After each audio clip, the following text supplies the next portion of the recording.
And hello everyone. As usual, Retsonia does not capture if somebody in these rewards. I believe API, Twitch API was updated again. Right. And they did the application. Alright, I have actually 10 tickets right now.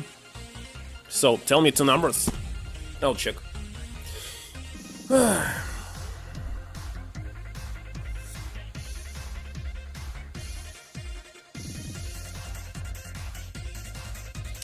I slightly dyed my hair. I didn't try to make it too dark, but slightly darker than it was. 8 and 7. 10, 9, 8, 7.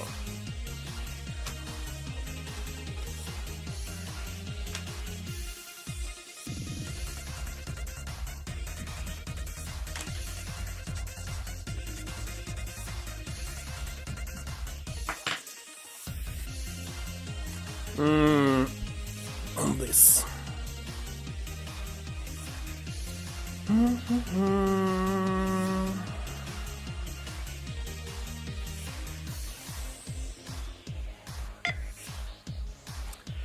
The first one is nothing.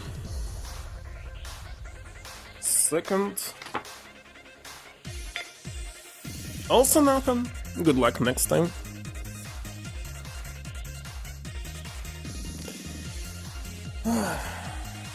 No surprise, as yesterday there were 2 wins. Alright. But so it's visible when I open on Twitch on my phone. Here on the screen. Alright. Turn on this. Let's turn on this. And I need to check the sound.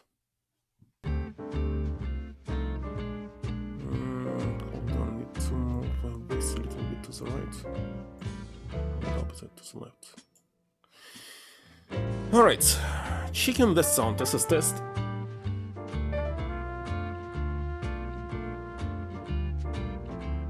Sorry, actually, because there's a tablet in front of me, it's very hard to operate the sound, etc. All my controls are behind it.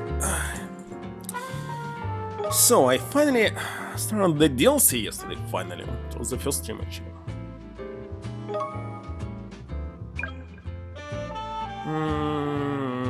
Resume. And this one, reopen. Right.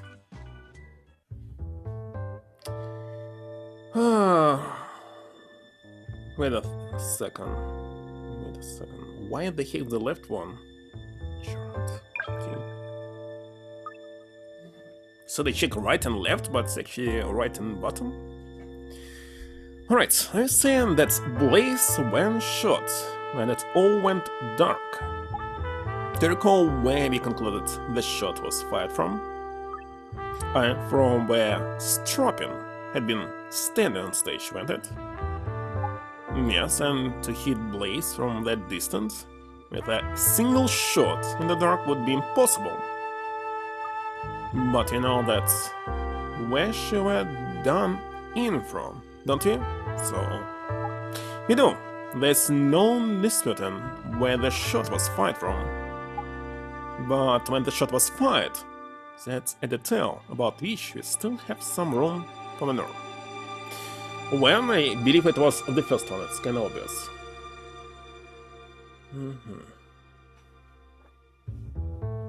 How was supposed to... How was sitting yesterday? Don't really actually remember. This one slightly to the right, maybe. Something like this.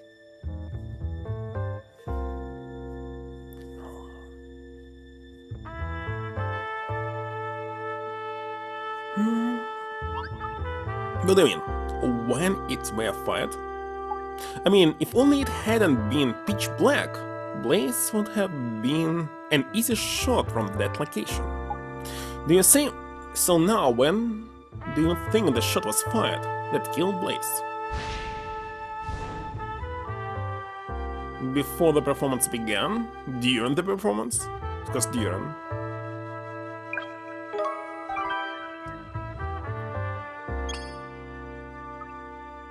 By heck, Prof. Not during the performance. Exactly. It's during. You know where the shooter was standing, and you know there was the noise of a gunshot. When you consider those two facts together, there's only one logical conclusion. The gun used in the final scene of the play were the real gun. Hello, Marker. Correct. Unbelievable.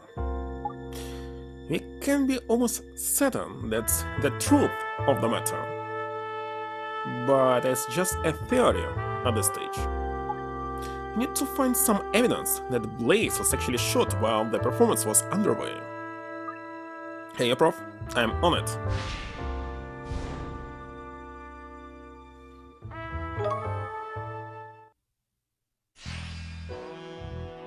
Well, Blaze died mid-performance. How am I supposed to do this? Mid-performance?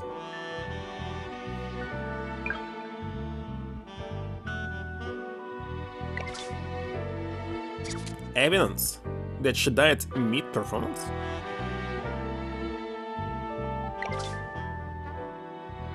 You saw this? No? Blaze was supposed to act out her death. A Straven shot a blank from the gun had trained on her. But she went. She was shot for real, more or less. And the difference in the course of events is sure to have left a trail of evidence behind it.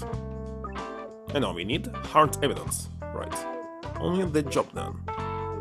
But I kinda don't know which one is this. What about the note? Also no? I don't understand. Wait a second, it's not even showing who is using it! But except in the middle of the screen. Hello, Alex. It's Layton. Layton, of course. It's not a JoJo reference. How the heck is it supposed to be? It's not even showing the bits! What the heck happened to Retonia? Anyway, thank you, Marker, for 100 bits. Thank you very much. I doubt they will ever update it. Nowadays they simply ignoring everything. Died mid-performance.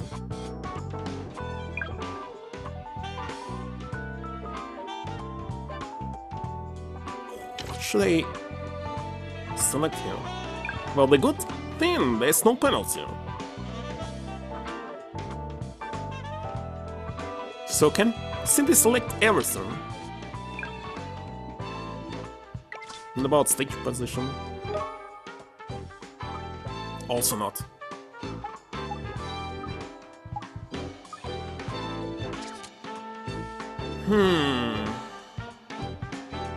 Corpse itself? Also not. But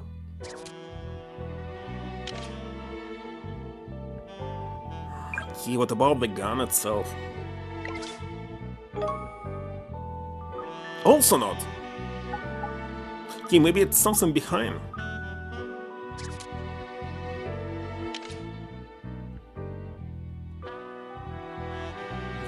It's returning so slow.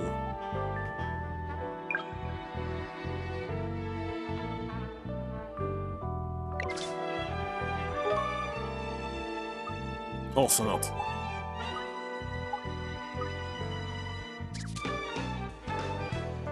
Why the heck I don't understand?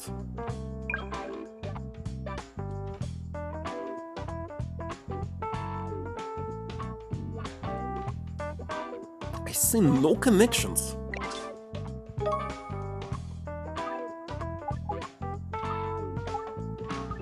Just what the heck is this? You shouldn't know. Finally, I found remote control proof. That must have been used to detonate the squib and burst Blaze's water of fake blood. Blaze would be the one to push the button, wouldn't she? So how come it were chucked away here in the bin? Yes, what does that tell us? Do you think, Lucy? I think that must be done by someone else, not her. In real life situation, when you felt in something.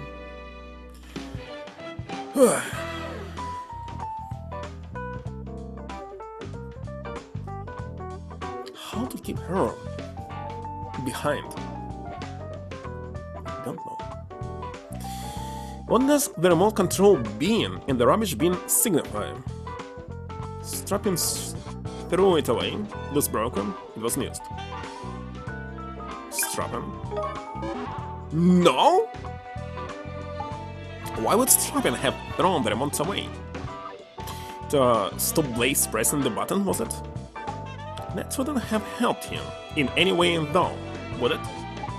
More than shown us that someone threw it away, the stitch being here shows us something didn't happen. Something that didn't happen, you see. It wasn't used. If the remote's here in the bin, then chances are Blaze never pushed the button at all. There you have it. Despite failing to trigger the squib, blood poured from Blaze's wound during the performance, because she was actually shot with a real gun.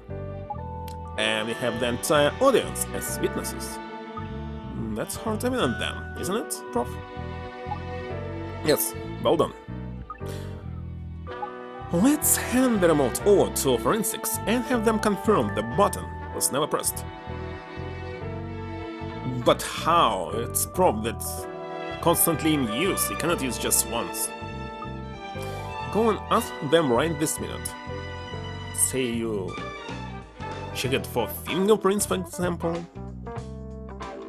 but never pressed. I've been and asked them. I've been thinking while I was gone, why would you want to kill someone in front of all them witnesses, huh? It was an act. That was the biggest mystery of this case. If his aim had been even slightly off, he would have given himself away in an instant. It's hard to say what was driving him, I must say. Well, there's no point worrying about what we don't yet know. Let's continue our investigation based on what we do know. Blaze was shot with a real gun in the final scene of the performance. Now we established that the events that followed in the darkness start to fall into place. Alright, there's plenty of questions we need to answer right now. Firstly, Blaze's scream. Well, if she was already dead, who the heck was screaming? Second one. Secondly, the gunshot that rang out through the darkness. I don't think that he was the killer. Let's get to the bottom of those two curiosities.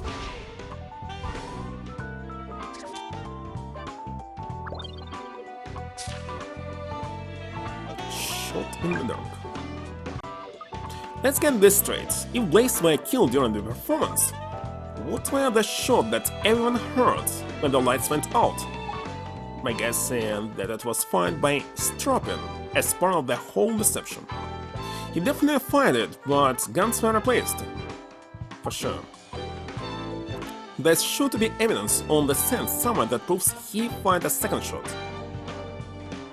Why there was a second shot in the first place? Best get looking then.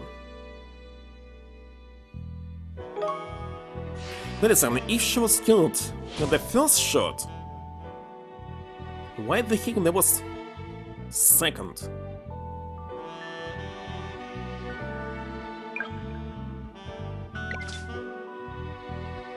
Find evidence of the second shot.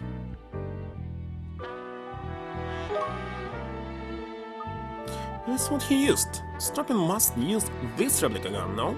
I bet that's it. Let's see. The prop gun was found behind the set. He would have had to work his way around to knock out Clegg on here then, if you're right. Is there any evidence you can find that would support that idea, Lucy? Prof stopped and moved in the dark. Well, that's supposed to be easy.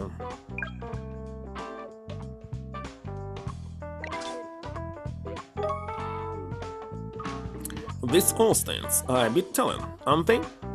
Oh yes, it must be from the oil used to lubricate the replica gun. Must have been running his hand along the back of the set here to feel his way in the dark. Without a doubt. That's how Strabin worked his way over to where Clegg was. He groped around in the dark until he located him, then hit him and knocked him out. Nasty stuff. This shows us the person who had the replica gun passed this way. In other words, it's proof that Strabin crossed behind the back of the stage in the dark. We're getting closer, Prof.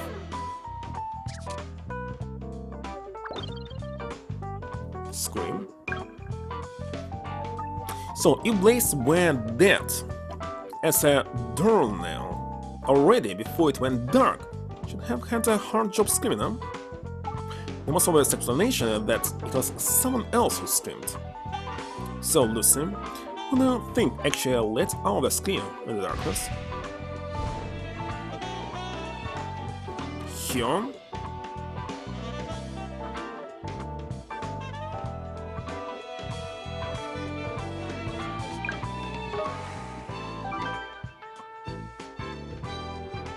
Well, if it went Blaze who screamed, the only other possibility is that Nox was. Quite, with that Strabin no Clegg could have convincingly imitated a woman's scream. Why not? But that's not quite the whole story. We already have evidence to suggest that Strabin told Nox to scream. We do? Yes, it's all there in the suspect statements. Which statement tells us when Strabin most probably told Nox to scream? Told?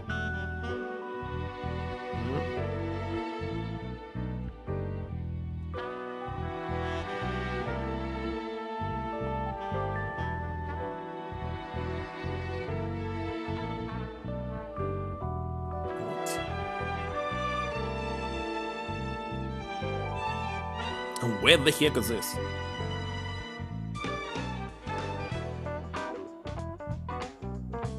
This one?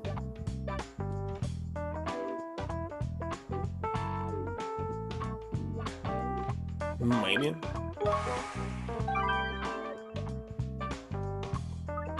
Yep, Mr. Strabin bumped into Destiny. That sounds dead fishy. That does. Agreed.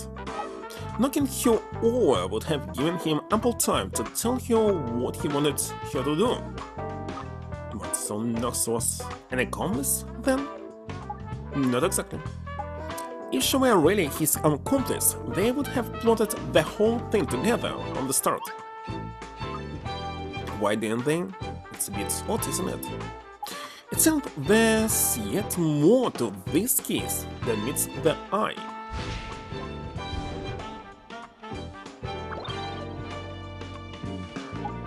You home in on the trope, it seems. And prove that Strabin's the killer.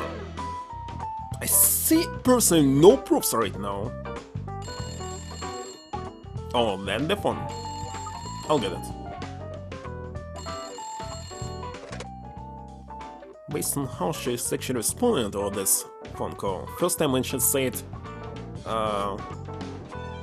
hello, something. She's actually was saying it, not to the phone. It were for instance. They say the remote switch when pressed, just as we thought.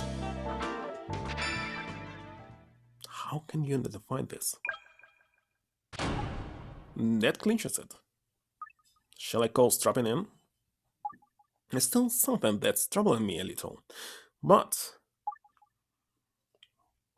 I'm sure you're good enough. Yes, call him in. Can't tell you how much I've been waiting for this.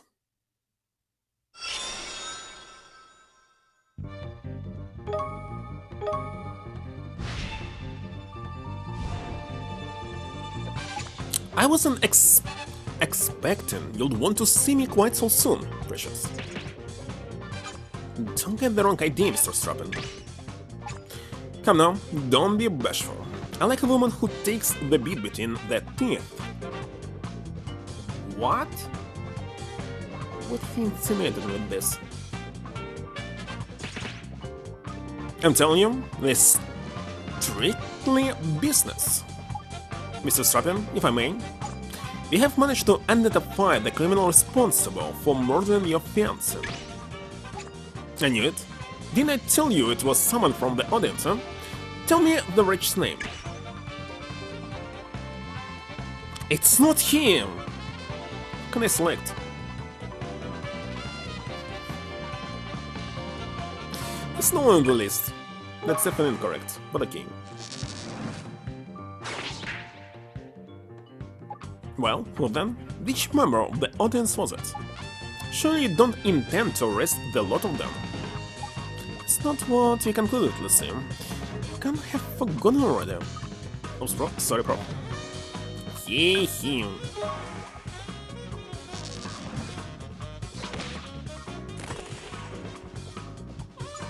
The killer, Mr. Strappen, was you. Oh, Precious, if you want to get my attention, there are much more effective ways, you know? No, Mr. Strappen, Lucy is quite serious. You killed Miss Blaze. What a disappointment. You really are an artless pair. I've already laid it out for you on the platter. The killer was hiding in the audience. He or she made their way onto the stage in the darkness and pulled the trigger. When one fateful bullet, my darling's heart was pierced, and our love rent asunder? A what? What? Sorry, but that doesn't stack back. And it'd be almost impossible to have killed you with a single shot. And here's why. It would have been impossible to kill Blaze with a single shot.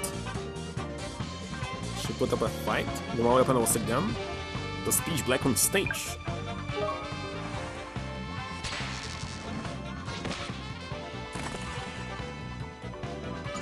When the gunshot was heard, the stage were in total darkness.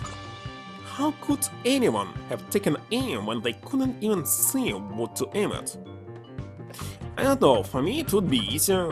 Still understand who is standing. Light is out. You still can aim. The problem. Oh yes, I remember you suggesting that idea before. The problem why it was not possible because she was actually lying on the floor, and we know that bullets went through the paint. So straight through her into the paint. So that's why, not because it was pitch dark.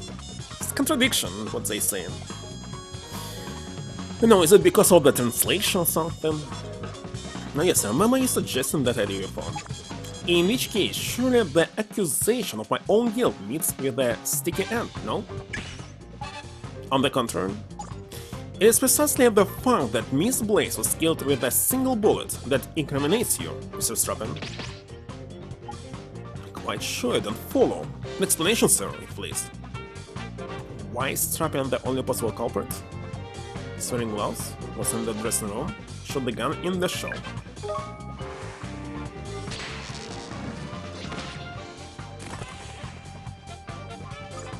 Miss Blaze went killed during the blackout at all, was she? No, her life ended a few moments earlier. On stage, during the finale of the show, in front of a full house. What a fantastical idea!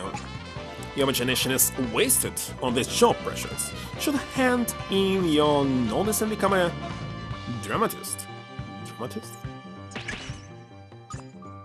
There's not much about it. Then, pray tell, how do you explain the blood-scalding scream that appeared in the darkness? Every member of the audience in the full house of which you speak heard a woman scream. Who scream? Here.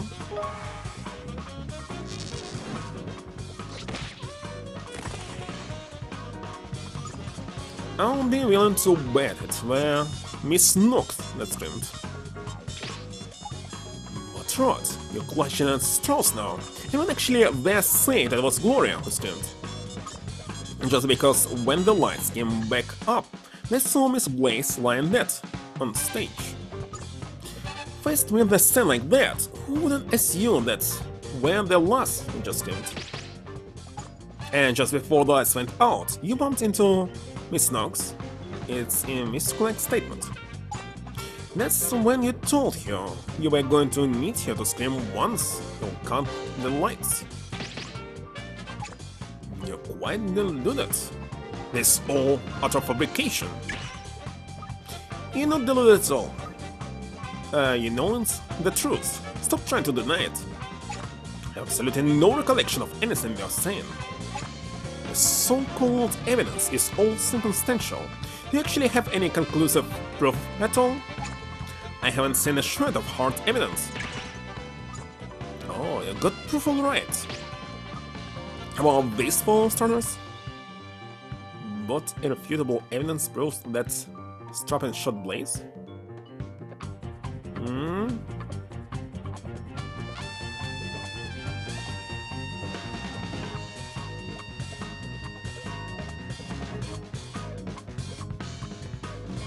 Wait a second, which one?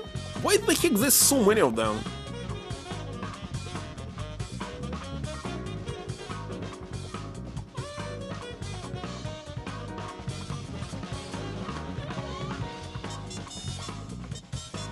Picture maybe?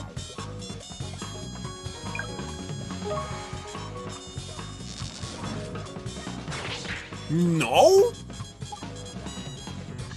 But actually it's the only one that's really proves it. Again, seems not. And not what we concluded with him. You can't have forgotten already.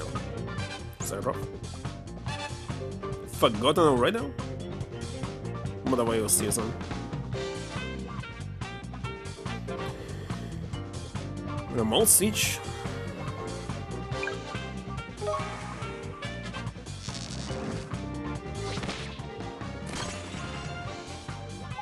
Isn't that the skip remote? It should have been carried by Miss Blaze for her to push the button in time with you for the blank. At Mr. Strappen, the button were never pressed. So it's a bit hard to explain where all that blood came from in the final stand, huh? No, that can't. There's only one explanation for it that makes any sense. I think you know what that is, don't you, Mr. Strappen? She were bleeding because you shot her with a real gun. Only Gloria just forgot to take the remote control with her that time. There's no way out of this, Mr. Strappen. You can't explain it away. You shot her, no question. I'm... nonsense.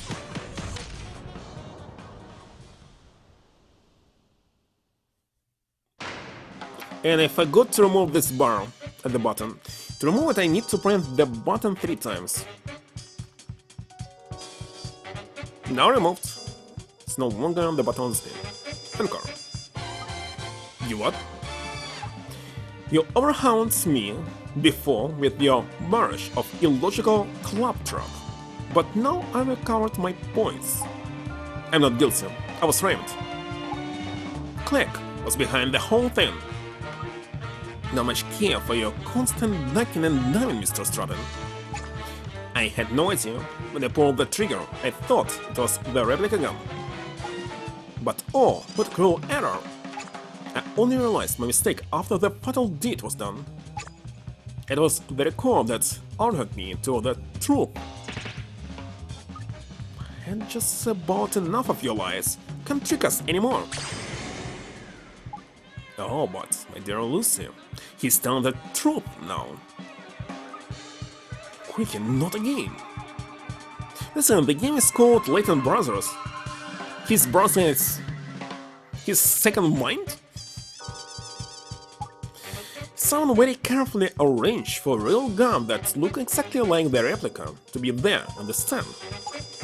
Yes, that part of all this was very much a premeditated crime.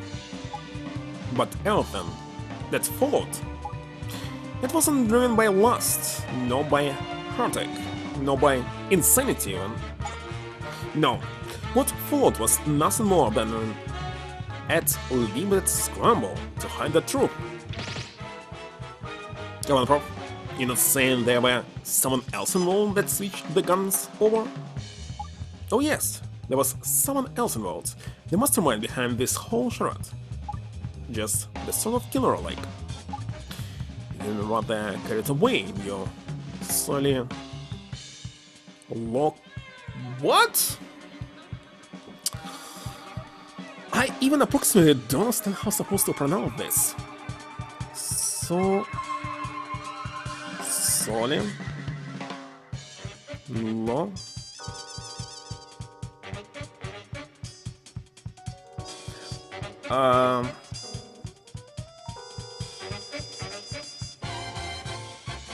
Solely Leku? I need to mute the game to hear it. Let me actually take a pause here. And I'll check.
Well, the meaning I did check. The problem was pronunciation. Soliloquy.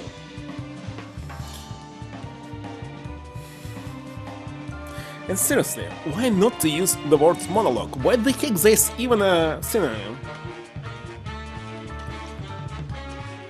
Very strange.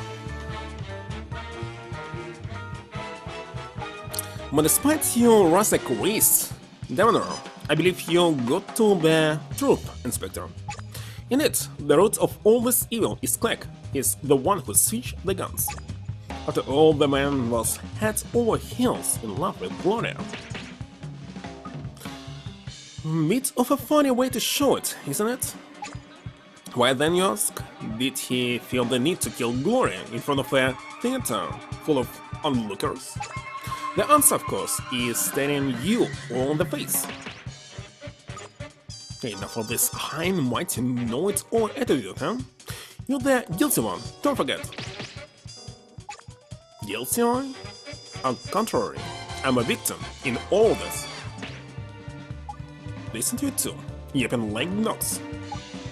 Am I going to have to cut out your tongues to get you to shut up? There's really no need for violence, Inspector. I keep you her own, Prof. So, stropping. Yes? What is it, sir? You pull the trigger of what you thought was a replica gun and shot a bullet right through Blaze's heart. Then, towards suspicion, you cut the lights and had Nox scream as you fired off a plank. And just to be sure, you fumbled your way over to Clegg, knocked him out, and put the gun in his hand. And that's how it happened. To the letter, Bro Inspector, a brilliant deduction. You admit it now? I didn't think you'll fall that easily. So you're a coward as well as a crook. Coward? Because he's telling the truth? What are you talking about? I did it for justice. Direct your score at Clegg. He's reading the guns. He's the true criminal. Clegg's reading the guns. Don't make me laugh. Remember Blaze's dead body? That mouse of a man doesn't have the flair for such an inspired death. Inspired death? Huh? Oh yes, inspired and beautiful. The final step. The audience on the edges of their seats and boom! Shot through the heart. Blood spilling everywhere. The stage wash. Hello, Orange Cat. The stage wash with crimson glory. Magnificent. Would you agree? And this fellow quite alright? What are you talking about? There's not magnificent about murder proof. You don't see? No, I do not. And I don't much want to. Not the way you're seeing things right now, anyhow. At least, you're plucky. This is JoJo reference. Thus, luck became pluck. Thanklessly, who's the mastermind behind this crime, and what is the evidence that proves it? You must seen the evidence already. It couldn't be more plain. Alright, not here. I saw this here, but definitely not. She killed herself.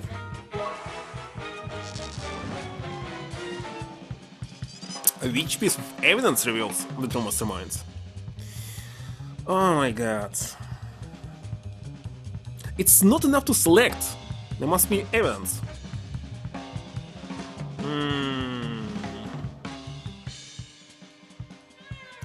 Wait a second. No. Actually, thought about something, but sadly it's not in the list. The corpse not, replica gun.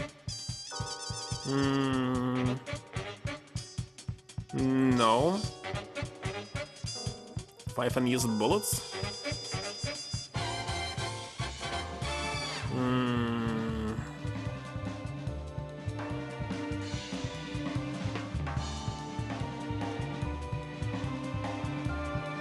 Why isn't this even ladder?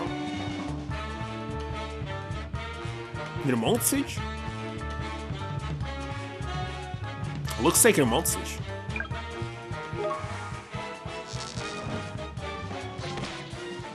Right. It were Gloria Blaze. She were the mastermind behind the whole thing. And it's the remote control that proves it.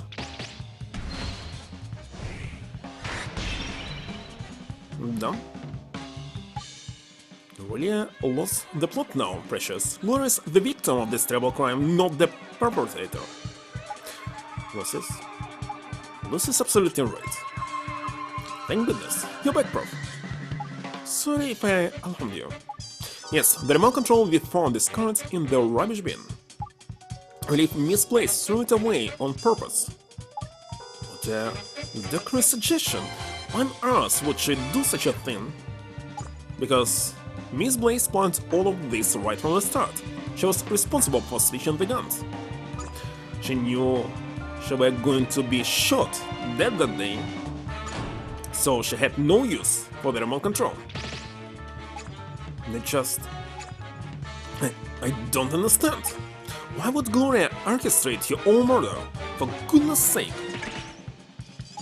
Yes, what was going through Miss Blaze's mind to make you take such extreme measures? The answer to that is written in a message which you have already seen with your own eyes. What message? The message that Miss Blaze wrote to you and left for you to find. Lucy, would you care to explain? Well, it's kinda obvious.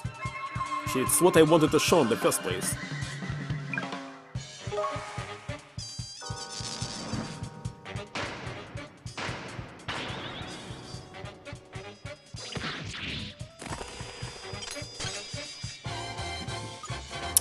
You'll pay for betraying me.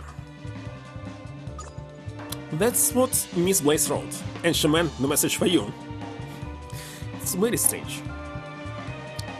Very strange revenge here. Killing herself. Is it starting to make sense now? No, not that fair? But she wouldn't have killed herself like this because of a silly affair? You have to be out of your mind. I think it's fair to say Miss Blaze was not of sound mind. During to madness as she was, stricken by you.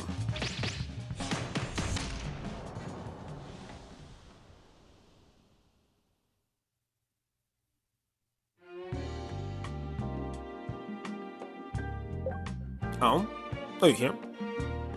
Oh, hello there, Lawson. Have you got some new info for us? Yes, I have. The lads have found a typewriter in Blaze's room, identical to the one used to type the note you found. And they've proven it was Blaze who ordered the gun too. With the proof we needed. Lovely job. Wait a second, which year is this in this game? It's supposed to be in the future, but they still using typewriters? I saw you in old-fashioned TV. Would have guessed the victim was the mastermind behind the whole thing, unless you figured it out. So, tell me, exactly who did figure it out, huh? What do you mean? The prof and me, of course, who else? That's what I'm asking you. I don't follow. Sorry, I don't mean to be rude, but I'm going to have to leave. It's not like you to head off so early, Prof. You're no right? Yes, perfectly. With just a program I'd like to see on the television. So I'll see you tomorrow. Okay, Deccan. See you later. Bye, all. Nice walk. About the Prof's cigarettes after all that excitement. Excitement? What do you mean? I'll tell you what I mean. When he starts getting on a roll with his questions and that, it changes. It's ever so sudden when it happens. I see. And how does he change exactly? Like you wouldn't believe. For starters, his hair goes all wild and disheveled? Hands down, in front of his eyes. That creepiness makes him look evil, it does. I see. Anything other than his hair that changes about him? Why? It's his whole personality. The worst bit about it. The way he says stuff, I suppose. He gets all high and mighty and murder and, well, just plain scary, truth be told.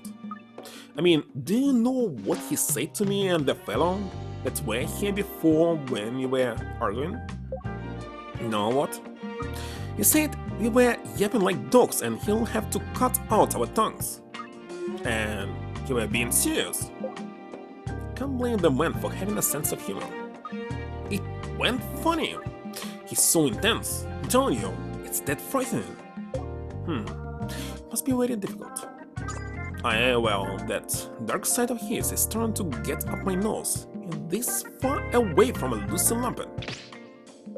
Well, try not to lose your patience. I'm trying hard. By the way, Al doesn't ever come out with any familiar names when he's like that, does he? You know, he doesn't start talking about people or places that have nothing to do with the keys. No, I can't say he does. I'll tell you something he did say, though. He said that were inspired and beautiful. Really? Why so interested anyway? No reason really. It just Well, if he does mention any strange names while he's like that, be sure to let me know. On the quiet, okay? On the quiet? Yes, it'll be better for all that way. How come? It's just food, trust me. But okay, if you say so. Just make sure he doesn't find out you reported it to me.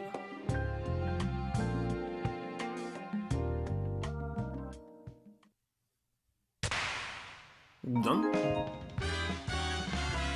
Another 2 stars?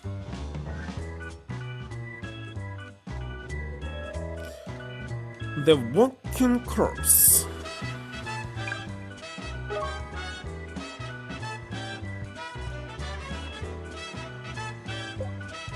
Mind if I barge in on you? Hello, Dustin. Isn't that time already? No, I ain't come to do the cleaning just yet. It's a funny story you might be interested in, that's all. Not that, then. The Walking Corpse, I call it. You believe in that sort of thing? Don't be daft, Dustin. A corpse is a corpse that has a doornail, and no better at walking than one. You reckon? Well, me Big Brov's seen one with his own eyes. And what's more, it was possessed, being controlled by a demon. Intriguing indeed, Dustin. Tell us more. Hi, you got me hooked on this tale now. Come on, let's hear it. Thought you might say that. I got the whole thing written down here, in this file. No doubt you too figured out what's what with it. Don't you worry, Dustin. Every puzzle has an answer, they say. And the prof always finds it. Now I doubt, is it prequel or actually sequel? Maybe it's prequel. Good to hear. And if you can help me brought out well your edit, that'd be a diamond, I mean to Professor Layton games. Your brother, Dustin? How's he involved?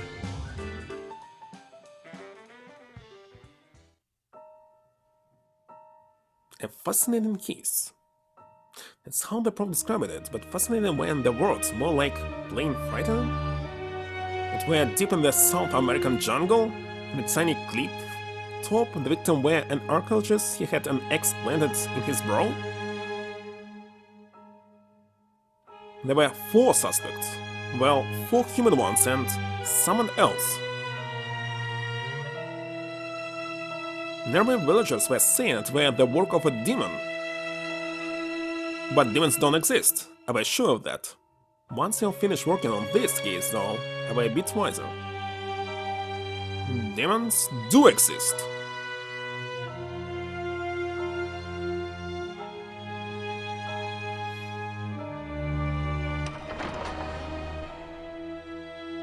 Again will be some superstitious stuff. Actually, it's already happening. Layton here has a split mind. Split personality. I see. Dustin did a good job of talking us into this one, didn't he? What do you mean? Let me explain the case a bit. A small group of archaeologists were carrying out a dig at an ancient site in the South American jungle. The day after they commenced work, the body of the group's leader, a Dr. Archaeology, was discovered. A major world archaeologist, credited with many important finds, however, rumors abound of him taking others' glory and fabricating discoveries. So it was someone's revenge? Murder, is it? Well, this is what you know. Ologer and his crew had made what was thought to be a very significant discovery. A curious stone idol. What a creepy little chap. Back at their hotel, the team asked their proprietor if he had a safe place where they could store their finds. He recommended a small hut at the top of a nearby cliff. How can this be a safe place? Hi, cliff tops provide natural defenses, don't they? Really? I remember that from second year geography. Never heard about this. That evening, a local who'd been helping out on the deck presented the team with some homemade liquor.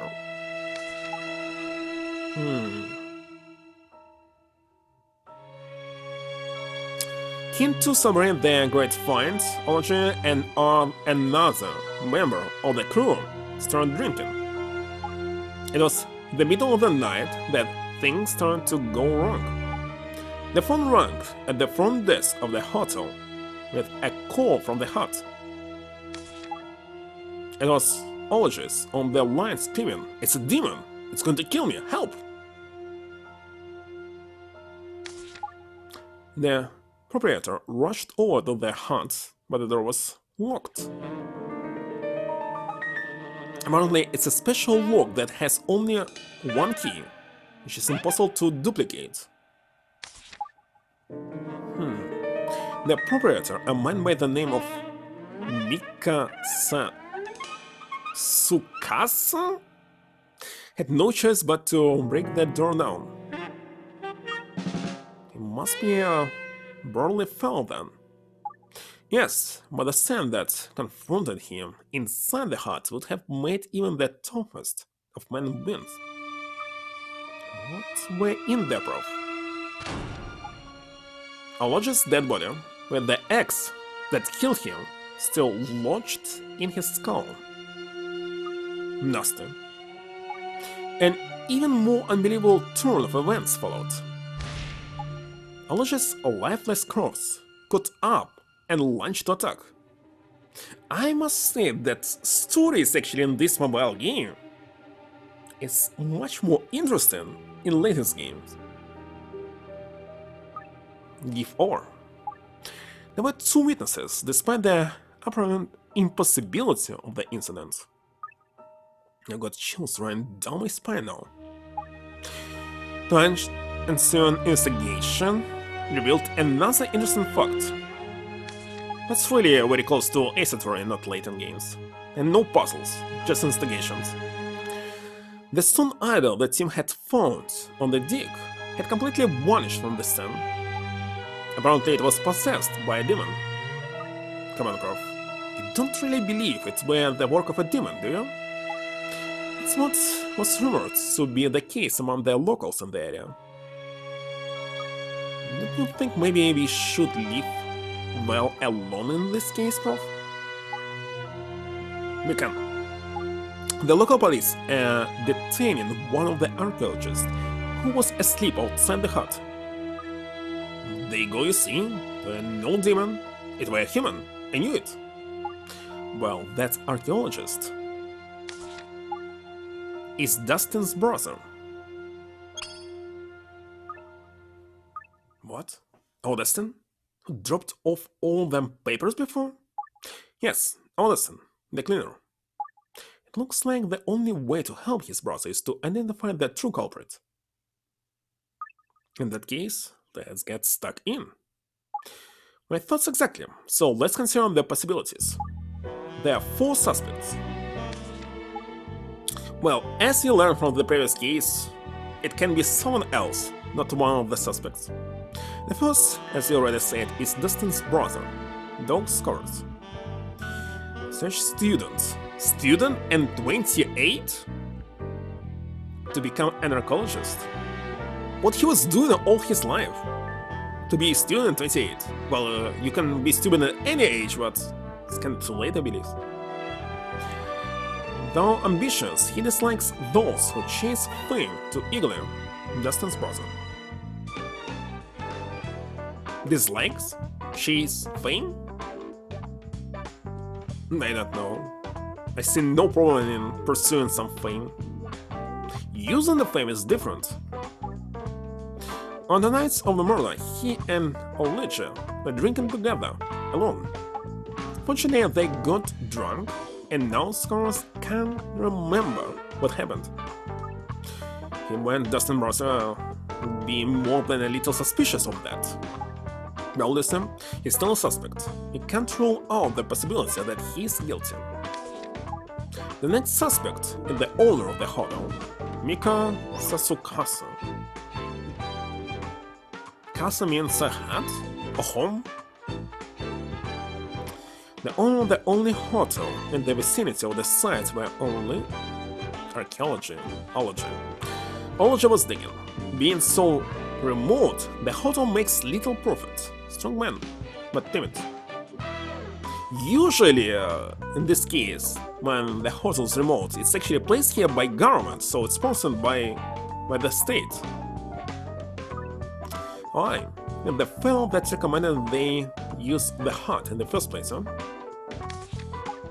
Then we have a local by the name of Chico Carreta, who lives in a village near the site of the dig. Young man, well versed in the legends of the site, works as a guide on account of his English ability, engaged to be married to Etista. Well, the one who provided the alcohol definitely somehow connected. Who's working with the team and their guide is also the person who gave the liquor to Olga and scholars. And that's a bit fishy. There's Mariana Etista, a young woman who works at Sasukasa's hotel. Young girl is Carreta's village, from Carreta's village. Works at the hotel. Being fluent in English, she taught Carreta. The pair are engaged to be married. It's her. She's the one who heard all Voyage's dying screams on the phone. Last doesn't look much like a murderer, I must say. And that's all our suspects. There are a number of very peculiar things about this case, but the biggest mystery is how the murder took place. Because when Sasukasa's got to the hut, the door was still locked shut on the inside, right? Yes, the only window in the hut is barred, making it impossible for anyone to get in or out that way. So, when did the killer disappear to then? Why not? Those are all the details we have so far. Let's see.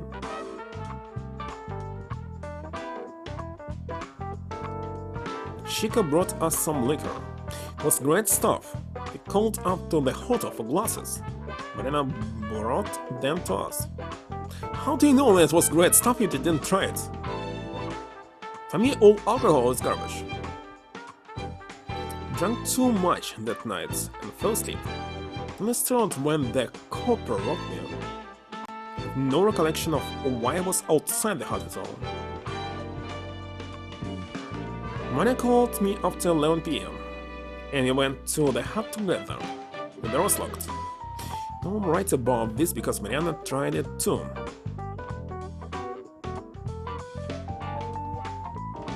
I looked around the hut, but there was nobody inside except Dr. Olga. It was dark, but there's nowhere to hide it there. Still was empty.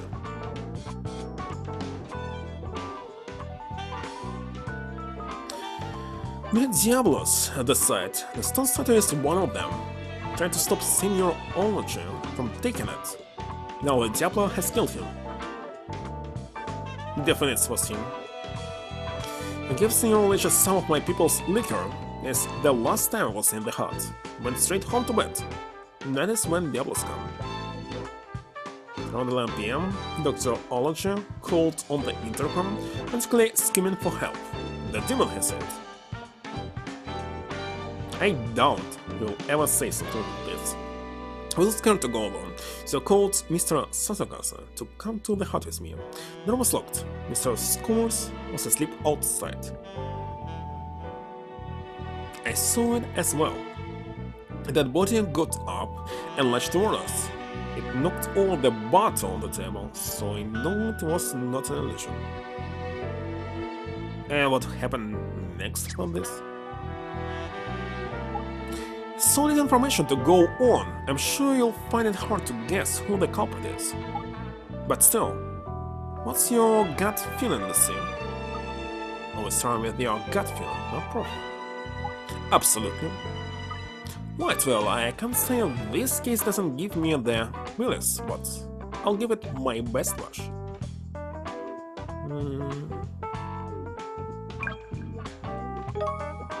Let's instigate it.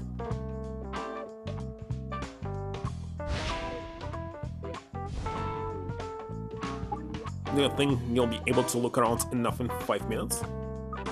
I know trouble, prof. Why this time limit, actually?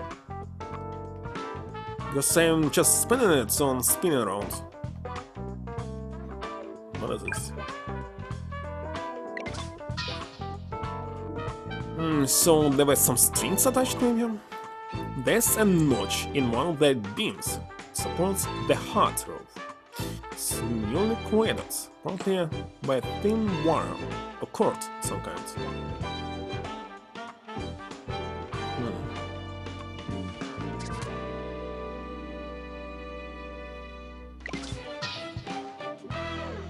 There's a notch in one of the beams that supports the heart roof again. So if it went here, it was done by someone outside here. Him. So he's actually the killer? Thick wooden door. Though Sasakasa broke it down, there's no question it was locked at the time. There's evidence that springs were what on the knob. It actually looks like it was him. And he's drug user. Scorns was fast asleep and only woke when roused by a police officer. Alcohol was found in his bloodstream in large quantities. How much? A screw. I saw the syringe. A small screw made of thermobras. Skeleton mud. Very dirty.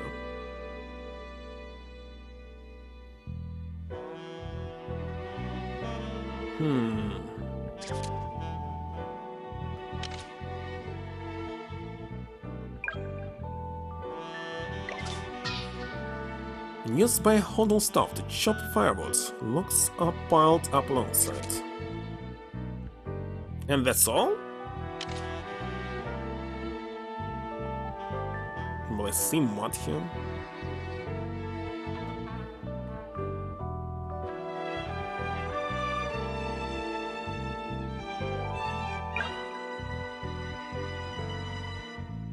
Ah, scroll here. Brass hinges affixed to the door and frame of the outside hut, on the screws is missing. So somebody unscrewed the door, opened it, next closed. Obviously.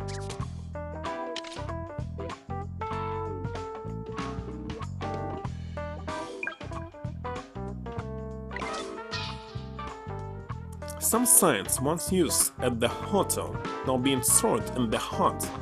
Many large, some even exceeding 2 meters in height. Strong yet easy to drink local liquor, a gift from Carter. Plus, it has spilled on the floor, leaving a stain. A metal coat hook fixed to the wall. The slashing story built. So why I was using it? Nothing was hanging on it at the time of the incident. How do you know? Maybe it was. Why the heck this intercom? Direct connection to the hotel reception. So there was a phone, functional but old, and the sound quality is poor. Fingerprints appear to have been wiped off it. Alright, I see.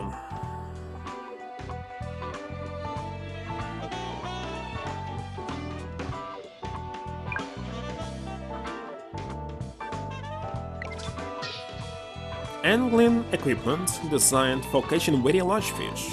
Lead set, pulling rods, lines and lures. This wire was used. College's suitcase containing his archaeological data and notes made of aluminium. It looks weighty. Remains unlocked.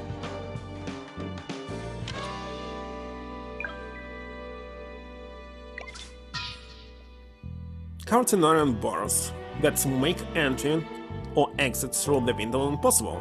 Stone idol would probably have just about fit through. I like that you actually can see where you can click, it's not like in Layton or Ace Attorney. Yeah, pressing every single pixel, trying to find something missing. Crates level B. The lid has been removed, but the contents have not been taken. Contains a variety of ancient weapons. The contents have not been taken.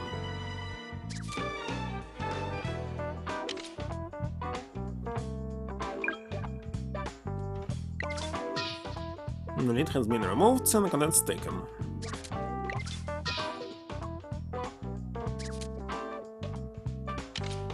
Nothing special.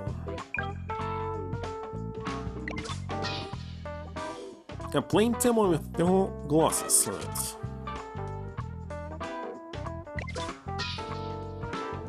A crack in the idol's head. Annotates a photo of a stone idol with the notes.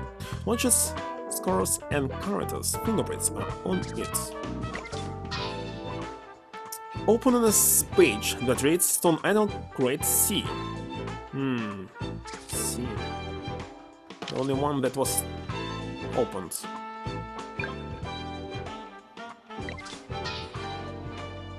The same left by the massive hemorrhage from the head wound that Ology suffered has taken on an elongated shape.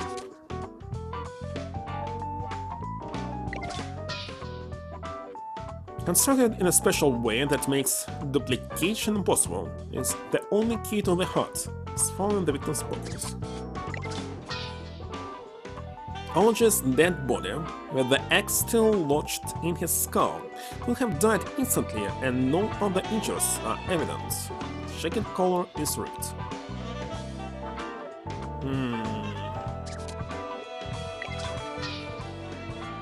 A stealing axe for making firewood. Okay, I don't understand why he was killed, why it was stolen, but why the heck they moved his body? What was the point of this? Appears to have been planted in Ology's brow squarely in front of him. All prints have been wiped off. Well, based on what I see, it was done by this engaged guy.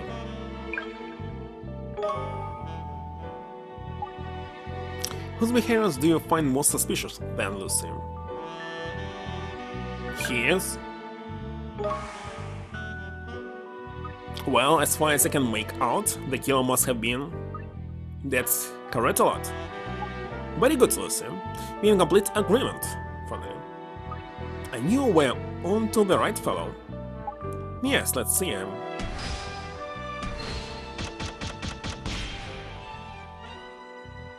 "95.1% sure. In the previous case, he was sure as well. I was sure that it was not correct one. Suspect. I'd very much like to interview Mr. Correct in person. I wonder where we can find him. It might take us a while to track him down, but with him living in the middle of the jungle. By in the middle. I'll just pop out and see what I can do, alright?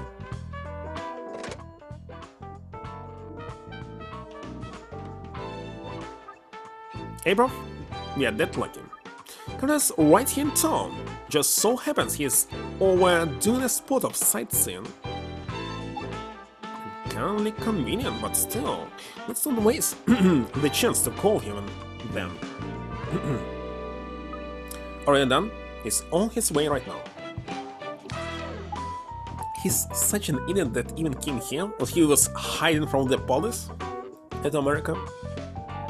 Why is the heck it was even allowed to leave the country?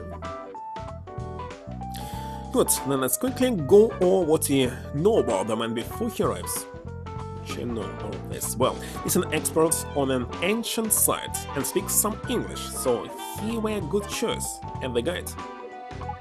Yes, it seems English speakers are in short supply in the village where he comes from. Did you know this, Prof? Looks like Caretta and that Etista lass are engaged to be married. Yes, I knew. They make a champion couple, they do. What does this mean? Yes, they seem like a good match. Shame he's our prime suspect, huh? And here he is? Look. Right, let's get to the truth.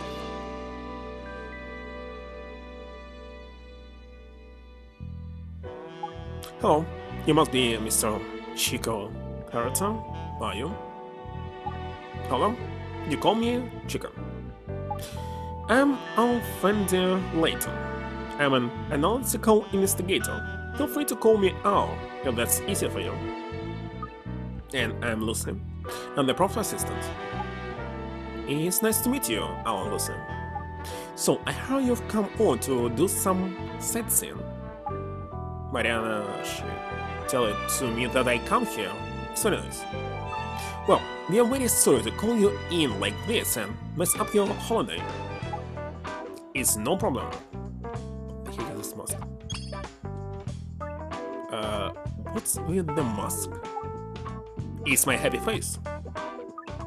Okay, it makes him sound different. And always that thing on. Hey amigos, you want a gift? I buy these cookies just before. It's for you. Thank you very much. Very kind of you. Isn't this for Masha? It's Tia, not Mikas. What? See, it's right here on the box in massive letters. What's the difference? Oh no, I made a mistake. Another mask. How many of them things have you got? Am I correct in thinking, Mr. Caretta, that while you spoke an English accent, you can't read or write it?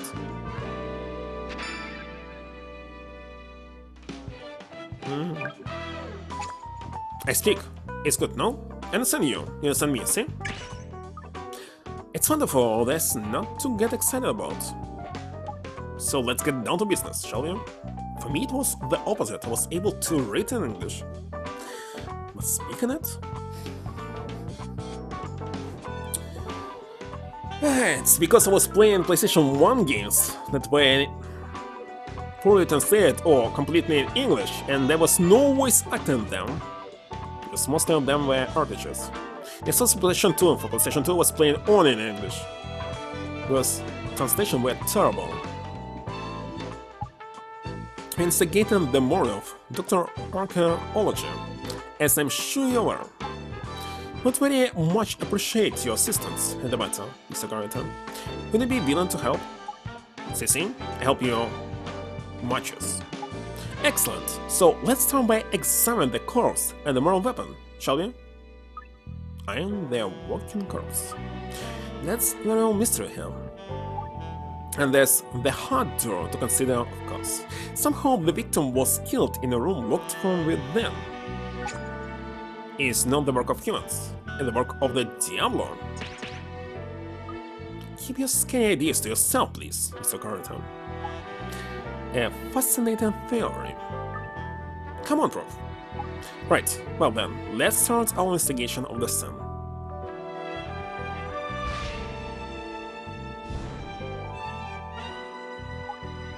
So, where do you want to start? We'll look from inside. When the hotel proprietor and Miss Etista came running to the hut, they found the door locked. Yet when Mr. Sasukasa broke the door down and went inside, the killer was nowhere to be seen. How did he or she pull that one out there? Maybe it passed through the walls? Or it makes itself minuscule and squeezed through the bars of the window? Well, for us, a far-out idea, thank you, Mr. Caretta. You're looking for someone actually based on reality, I think. Is a Diablo, this killer, is not worried about the reality. Let's take the possibilities one by one. We'll start by examining the window, shall we, Lucy? Why when it's obvious a door? But okay.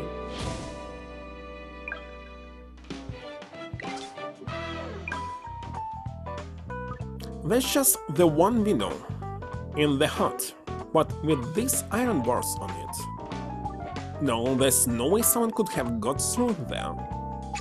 But if you are Diablo and you make yourself like a minuscule stone figure, then it's possible, see? No, it was a human who committed this heinous crime, but I agree, he did have the deal in his heart. So next, we must examine the door, because there's a trick that allows it to be opened without the key. What do you approve? Let's have a look.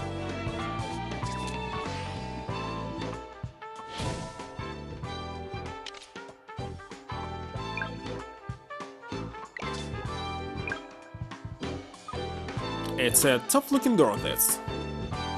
There's something rather odd about this door. What that, bro? No mind for now. It looks like the door was definitely locked. There can be no question of that. Actually, as I can see, it's again the place before all of this. It's kinda... well, too much information, it's kinda boring to read after this. Could there have been a duplicate key, though? It's a very special lock. It's not possible to make the duplicate key. Senor Sasukasa, he's always telling us it is so, something he's very proud of. And that's one and only key was found inside the hut. I think we'll best take a look at that key, don't you? Good idea, yes. You think you can find the key to the hut, Lucy? Leave it to me, bro. So we are not checking this door.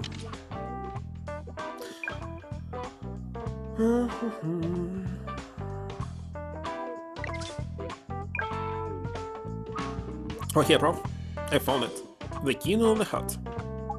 In the victim's pocket, was it? Very interesting. But again, investigating beforehand is more interesting than now. So what should I do? I suppose the killer could got the key back in Olge's pocket from outside after locking up. See? The killer's Diablo. Why the heck they used a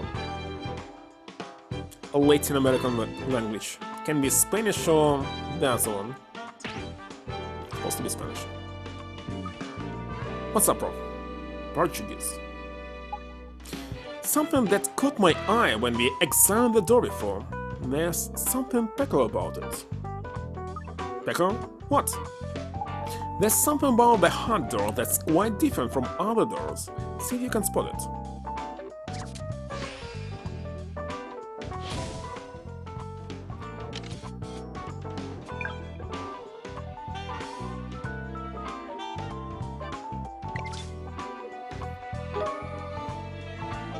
Hey bro, there's a screw missing from one of the hinges here.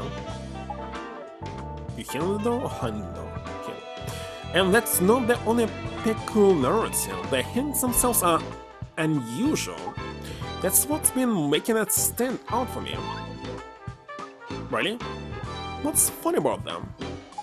It's on to fit the hinges on the inside of a door.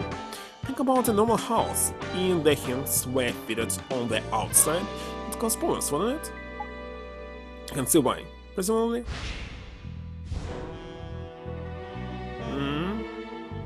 Rain might corrode them, the door could be removed. Couldn't escape in a fire. What? Why? Leaves a gap with the wall. Could be removed. Rain might corrode them? It's impossible, my hinges are also outside and nothing happened. Someone on the outside of this door could open it by removing the hinges. Exactly. But the problem is, the screws are inside actually. Hinges are outside, but screws are inside, so it's not possible to remove them. No matter how unusual the lock is, simply by removing the hinges, anyone could get inside with ease. It's actually another way to remove the door. Actually, why remove the door if you can break the window? So, what you're saying is, the hunt wasn't necessarily the impenetrable fortress you've been led to believe it was. Also, you can go through drywall. So you cracked it. I now realize something like this possible. Incredible. It's a little too soon for celebrations, Lucy. Actually, it's kinda strange that here everything is made of drywall and everyone can go easily inside. But for example, in Europe they using metal doors, super huge, etc. But if you check Bulgarian attempts, like the same in all these countries. So there's no need to spend all this money on security. It's better, well, wait a second, you need to spend money on security, but not for the doors or windows. But add some alarm, security alarm, cameras. So there will be something suspicious immediately. The police will arrive.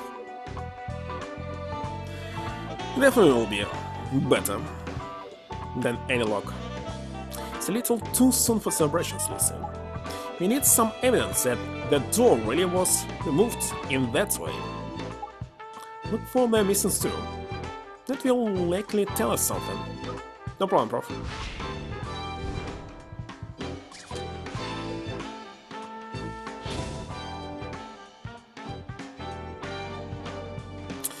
Okay, so it left here.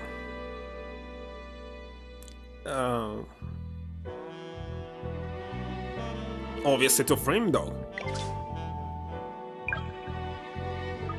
And that's true, Prof. So it was around here as we suspected. Good work, Lucy.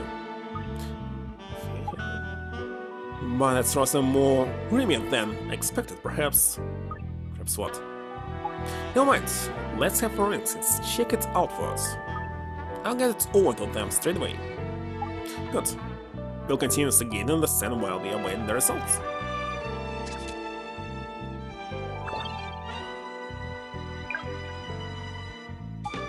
Now let's examine the body. The body that moved, even though it were dead even. Is the Diablo who killed this man? Is the Diablo who made the dead man walking? No, I still can't believe it. Let's see what our investigation uncovers. Come on, Lucy, examine the body. So what will happen if I press on this picture immediately? It has got to be the murderous case you've worked on yet. And that's correct. What's funny one, huh? His mood seems to change at the drop of a hat. Yes, it's hard to tell what he's really thinking. Could be a challenging suspect, right? Well, I'll be unfollowed then. And that's all?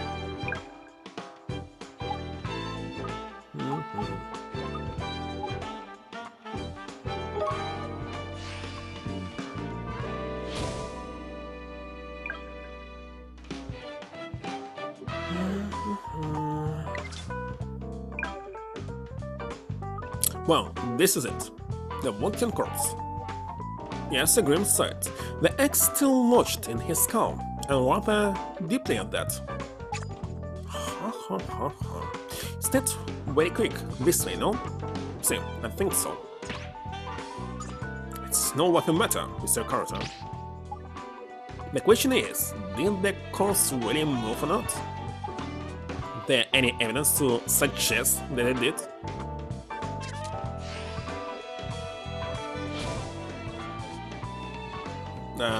The bloodstain?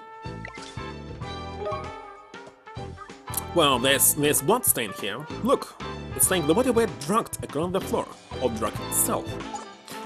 It's only hard to deny that the body did indeed move from this chair after death occurred. Now we must ascertain whether it moved by itself or whether somebody moved it.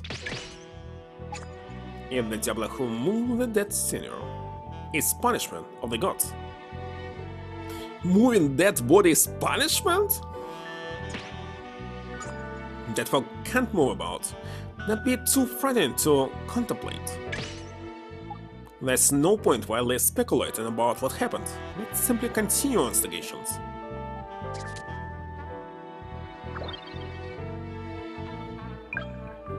I explained all this already, but just in case I wasn't clear, I want you to find the moral weapon. See? Because you find the killing weapon first of all things. See? I know that.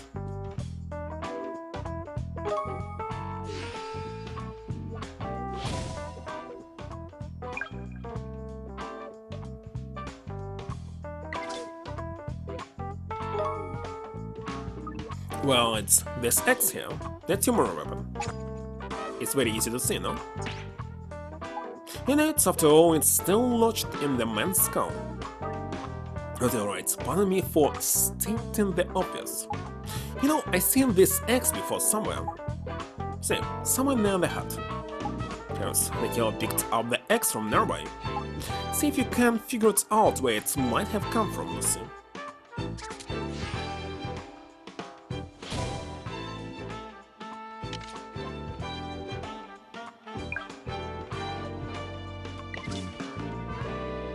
Wait a second. No, that's right. What's an X used for? Splitting wood, of course. Yes, an X wouldn't have been out of place here. See? Is here where the X was before? And many times it's cutting the wood while Mariana, she's talking with me. So the killer must grab the X from here before heading into the hut, See? It's like that. So would they have had access to this X then? See, of course, everyone working in this place must take their turns to cut up the wood. Doesn't tell us a fat lot then, does it, huh? No, perhaps not. Okay, let's turn our attention to something else then. To what? Still no closer to figuring out how the corpse went walking though, are you? No, and that tantalizing mystery would seem to be the key to this whole incident. It's probably that the Diablo is coming here for us. However, it's no such thing. Still, we have gleaned some very important information. The healers. I can't wait for forensics to get back to us with their report. I think you're wrong. Because it's the Diablo who made this man dead. No, it weren't. It were a human that's done this, like you or I. Why don't we consider the motive for the crime while we are waiting for forensics to get back to us? No matter. Yes, there's a very obvious reason for this murder. Okay, let me figure it out then. Let's see now, the motive.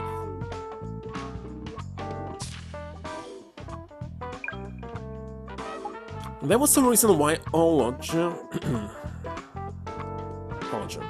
was murdered. The crime had a clear motive. There's evidence here that points to it. It's what you're looking for. Start, of course.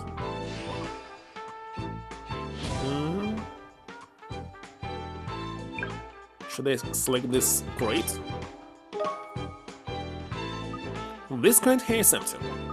The killer must have stolen whatever were inside. And what do you think was inside that crate?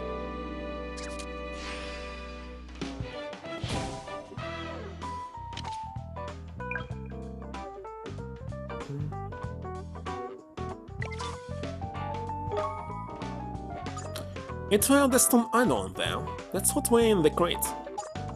In other words, Ologia was murdered so the killer could steal the stone idol. No, it's no way this, what do you say? The Diablo in the stone figure, it breaks out from this crate itself, and then it kills Senior Archie. Because the Senior, he trespassed in the ancient place, for this he's punished by the gods. That thing were made of stone. It couldn't move on its own, you chump. Now the Stone Diablo, it kills the Senior. See, Senior Archer, his life is taken by the stone figure. There's no talking to some folk, is there? I was intended to wait until the report came back from forensics, but maybe I will do things differently. I think it's time to demonstrate that the killer in this case was very differently human. Definitely. Over to you, Lucy. How? She was surprised. The perpetrator of this crime, who killed Archer Olager and stole the stone idol, could not have been a demon. No, the killer is human, but a human that possesses the heart of a demon. It's not possible. The killer cannot be human. It's making no sense. It's impossible. This Senior, he must be killed by the Diablo, and the only way. That's getting more and more worked up, bro. It's cracking. Still, I am determined to make us believe it was the work of a demon. It's not what I want you to believe. It's what you must believe, because it's the truth. The stone figure with the Diablo inside, it breaks out from this wooden box. It kills Senior Archer and escapes through the window. Even Senior Archer say, "It's a Diablo, no?" He shouts it in the telephone. And that's what Miss Atista said in her statement as it happens. I know there was only communicator, not a phone, inside. I think you'll find that cry was the killer impersonating Dr. Olager. A simple examination of the intercom by the door will make that immediately clear. Lucy, would you? This intercom here, bro. Is the only way to contact the front desk from within the house, yeah? No fingerprints. Wiped by Diablo. Right. Yes, and if Dr. Olager had indeed schemed for help on this intercom, something would be very amiss. Do you know what that is? Something connects to the hotel? Sounds quality swarm. It's very old-fashioned. They're still using wired phones, but intercom for some reason is old-fashioned. Prince, of course.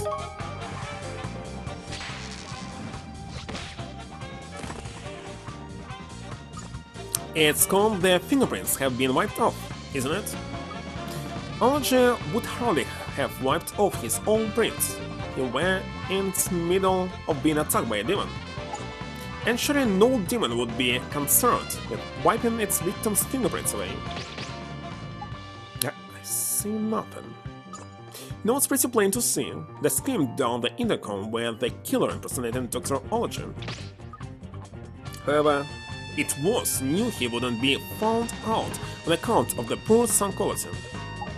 And that's not all. There's evidence on the sand that contradicts the possibility that the demon broke out of the crate itself. Do you know what the evidence is?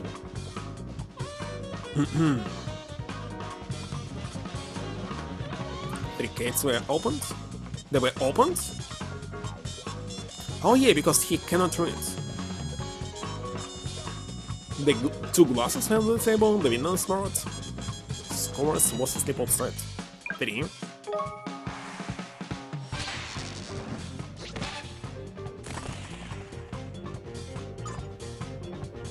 If the stone idol broke itself out of the crate it were in, then how come there's 3 crates with their lids on, huh?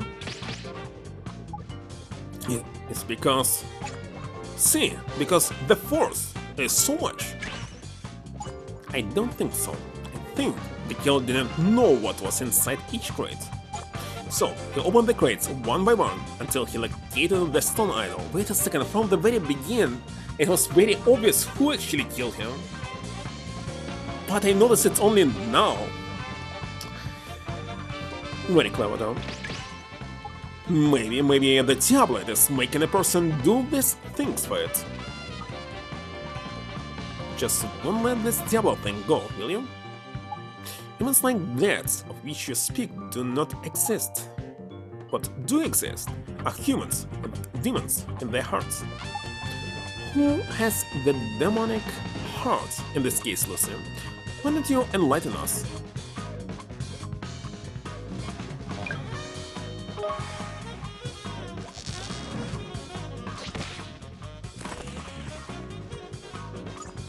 Technologist Killer Man? You, Mr. Carter. Muchacho? It's hurt me very much you say this.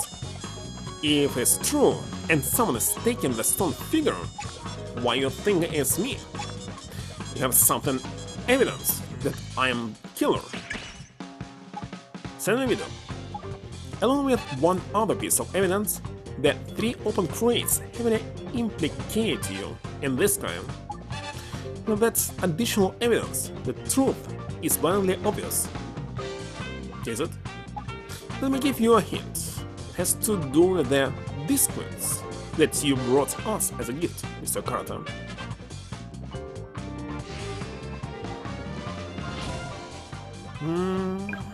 Okay, text was here.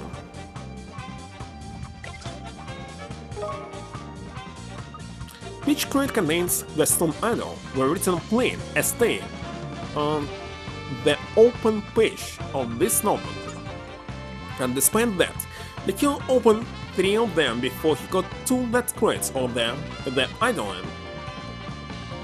So the mistake was that he didn't open every single crate. Or at least still all the items, not just one single idol. In other words, the killer can't read. And that, Mr. Carter, points the finger pretty well straight at you. Found your fingerprints all over the notebook. So we know without question that you saw what was written on it. But since you can't read, in this case why he actually was touching it, didn't help you. You were none the wiser as to location of the idol.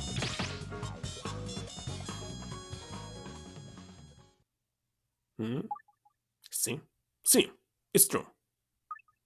You fasten up, just like that? You, Senor Layton, and you, muchacho, you're very clever. You admit to the crime? See, I killed the senior. I put the X in between his eyes. How could you do something that green? How? Because Senor partial, he said he'd take the stone figure away. When I give him the special liquor for my people, he no listen to what I say.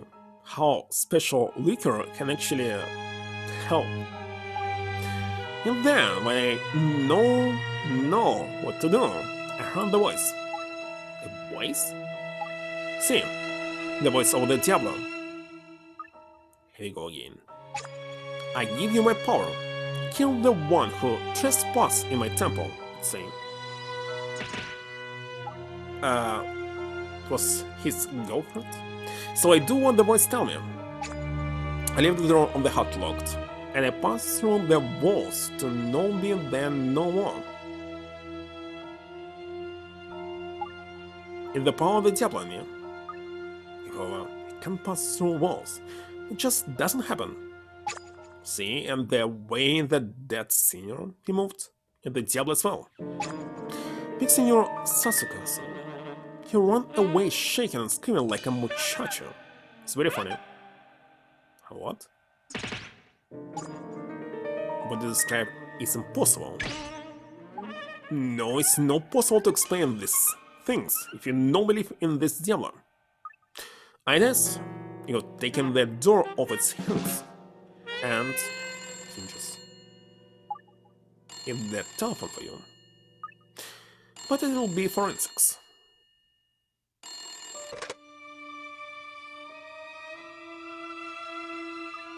And that's why forensics, prof, in their report. They had been over that hard door with a fine-tooth comb, they said. There's no way the hinges could have been tampered with, apparently. They had adhesive on, but then he couldn't put adhesive after this. Missing. Apparently the owner saw a screwaway missing a few days earlier, so he drowned the hinges in glue. Maybe it's hinges. I need to check.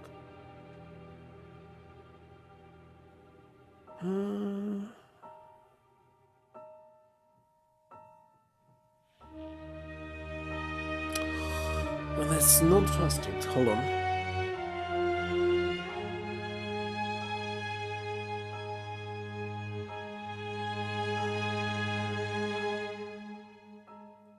It's as expected. Hinges. I knew this.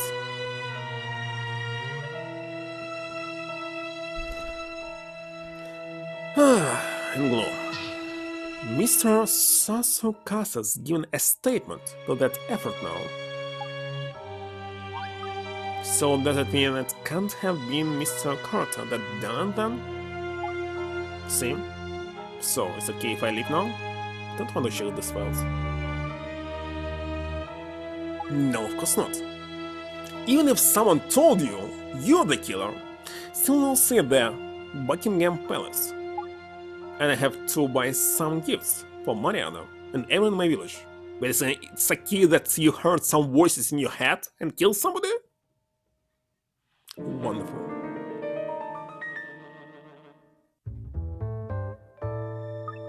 You're happy just to let him go like that, are you, Prof?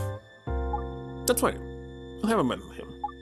In any case, we can't detain him until you solve the mystery. And we can't pin it on him while he's going on about this demon doing it, huh? It's the opposite to Ace Attorney.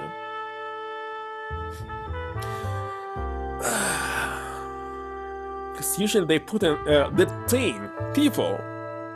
Just no clues at all. Now, we are going to get to the bottom of this one. Yes, there are two remaining points that we can't explain. How Caretta, maybe he's Caretta, I have no idea, managed to disappear from a locked room. And how, as you have been led to believe, the corpse came back to life. So it's back to the crime scene, Lucy, until you find some answers. Now I have no idea. So where do we start? Okay, I know exactly how it was working, so I'll check it first. Seems too incredible to believe, but there are two witnesses who saw the corpse lunge forward. Were it really demon work, do you think? No, that can't be. It was an elaborate illusion, I'm sure. That's got to be it, an illusion. And the person behind the illusion will almost certainly have left a trail of evidence, no matter how small. And that's what you got to find, right, Prof?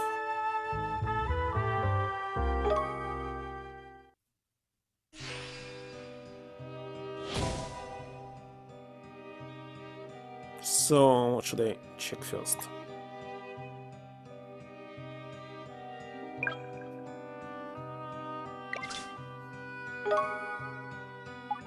That certainly points to a sort of illusion I'm thinking of. And right, there should be another similar piece of evidence very nearby. Come on, faster.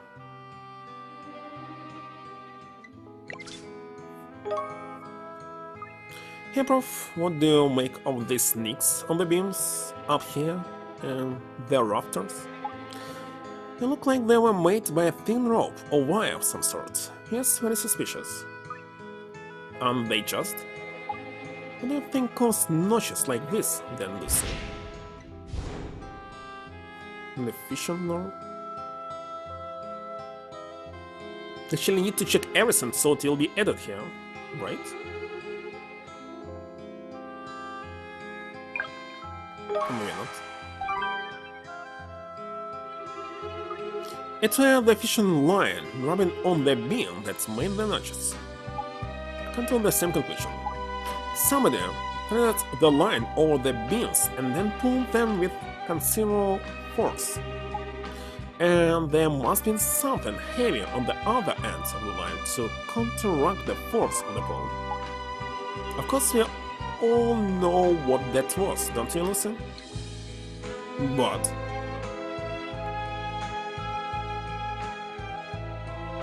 Stone Idol? Suspect?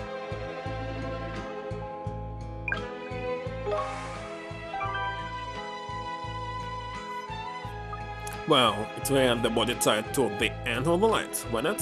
What else? You know, the fishing line passed over their rafters and was tied to the corpse. That explains how the killer made something spectacular appear to happen, which was, of course, tied the victim up, caught a huge fish, strangled the victim, made the body move.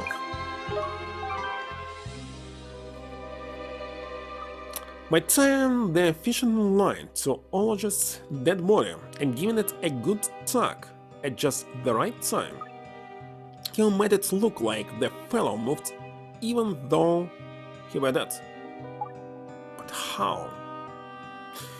Correct, which solved the mystery of the walking corpse. It was attached to the door and when it was opened it moved? Which, that was it, okay.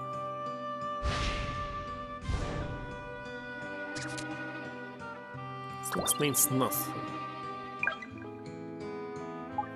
Carter claimed that he passed straight through the heart walls using some demonic power. But we all know that such things do not exist. Maybe not, but the door and window are on the table and all. So just how did the lot do it then? Well, the heart was generally locked from the inside, it leaves only one possible conclusion. How did he arrange it? Duplicate key killed Olog from outside. From outside? But wait a second, how he connected here?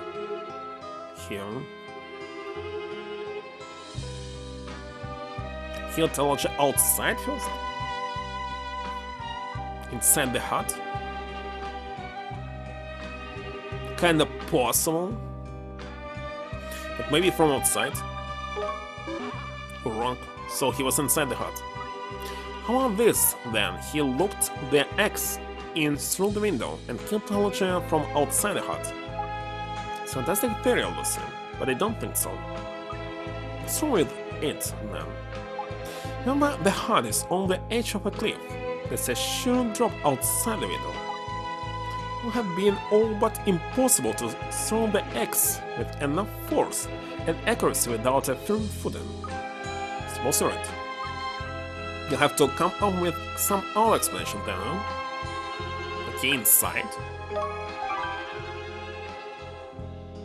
After he beat Olog's ear, Carter must hid himself somewhere inside the hut.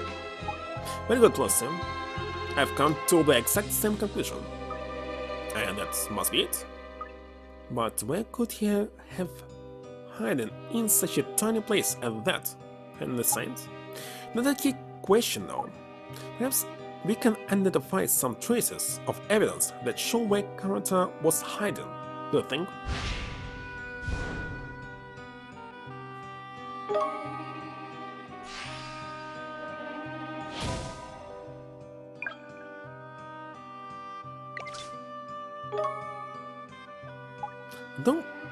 You don't think? It would be like the most obvious place. Inside the crate?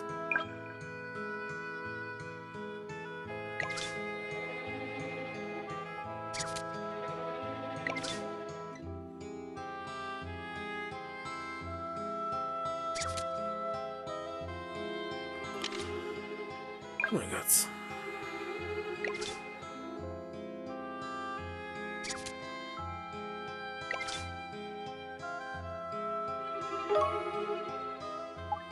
Also know this one?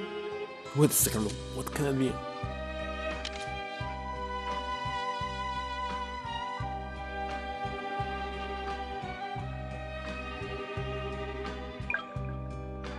can be under the table.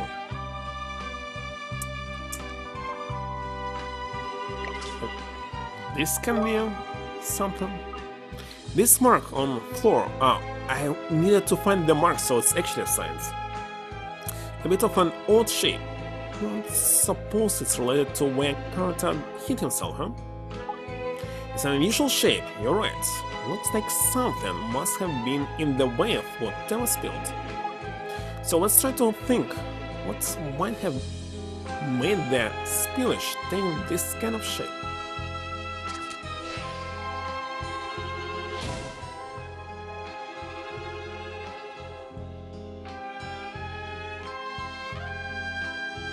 Science or not? Must have been one of these big signs. Has been put here and got in their way of whatever spilled. Judging by their size and shape, though, none of them could have stood up alone. They would have been resting on something. Any ideas, Lucy? Table? Hook? Great. Maybe table? No? Hook in this case?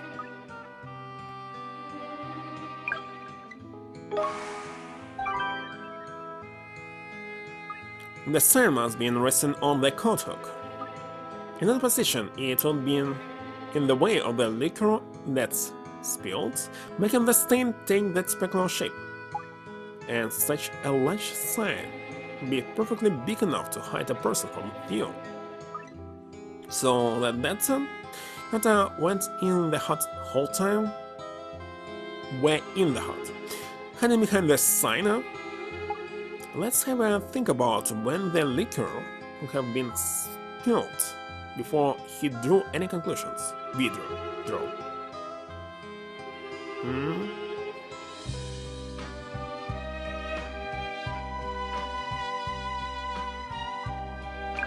This one? It must be when the dead fellow moth must knocked all the liquor. That's what I had concluded. Which tells us that the sign must have been propped up on the hook at the point when the car smoked. Then someone must put the sign back where it was. How that happened. Precisely. The sign is the answer to the mystery of how the hut was locked from the inside.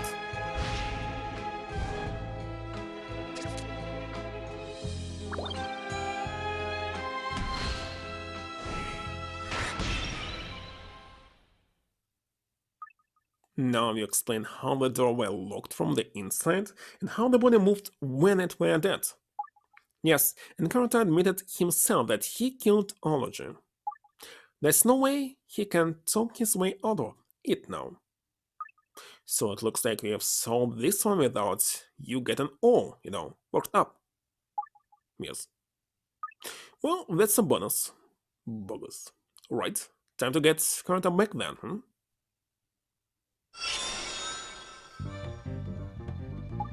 Now we have all the evidence we need to prove character is guilty. Pin him down properly at this time.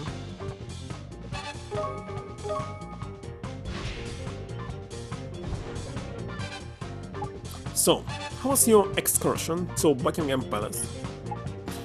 It's no the season to see inside, they say. It's big for me, but she's looking forward to my pictures. I don't want to make her sad, it's why I climb all the fence. But the police, he no like this, he brings me back to you. Head prof, you were right to stick a tail on him. It would seem so, yes. You don't need me? It was okay, I like to see more of your beautiful city. I do need you for summit. Mr. Carter, fine. You see, we have figured out how you did it. But I tell you already, I killed Senior Ology with the axe, and I'm disappearing through the wall. I'm afraid that can't be. Humans cannot simply pass through walls, if they are not dry walls. If it's not true, how can it be, Senior Layton? Allow us to take you through the events of that night, one step at a time. It was your fake cry for help over the intercom that brought Mr. Sasukasa and Miss Etista to the hut. When they got there, they found the door was locked. There can be no question about that. Absolutely. And the one and only uncomparable key was in the victim's pocket. So Mr. Sasukasa was left with no choice but to break down the door to gain entry to the hut. Inside, he found only the green corpse of archaeology and no sign of his killer. See, it's like this, because already I am passing through the walls and they are this place. I don't believe that's the truth. I believe the perpetrator of this crime was still inside the hut. Lucy, would you care to tell Mr. Carter exactly where in the hut the culprit was? On the table, in the rafters, in the corner of the hut, outside the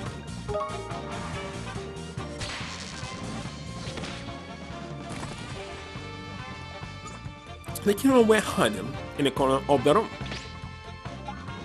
Hey, muchacho. Or I, or whatever. You know, listen when the senior, he's saying what he saw inside the hut, huh? He's saying is no one inside but this corpse. No one. Nada. Ha ha ha ha. That's not quite right. Mr. Sasukasa said that he did not see the killer in the room. But though he failed to see the killer was in fact there, inside. Hello, Shaki. Shelley explains why the corpse moved. But thanks to sudden obstruction, it was hidden from you. An obstruction in the form of...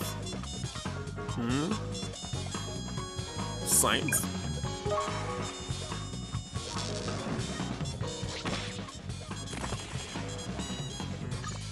It were a whopping great sign. You propped the thing up against that skirt, hook on the wall and made yourself a nice little hidey hole. Mr. Suzuka's statement says he was sure no one else was in the hut because there's nowhere to hide. But it's precisely this preconception that meant he wasn't even looking for you. What do you say? Just a guess, senor. You make up stories. It's not possible to confirm this what you say. I beg to differ. You were definitely hiding in the hut when Mr. Sasukasa and Miss Etista came in. You have a piece of evidence and a statement that prove it. Lucy, would you do the honors? With the statement and evidence that prove Karate hid behind a sign? Statement and evidence. So right now it's evidence? Screw. Liquor.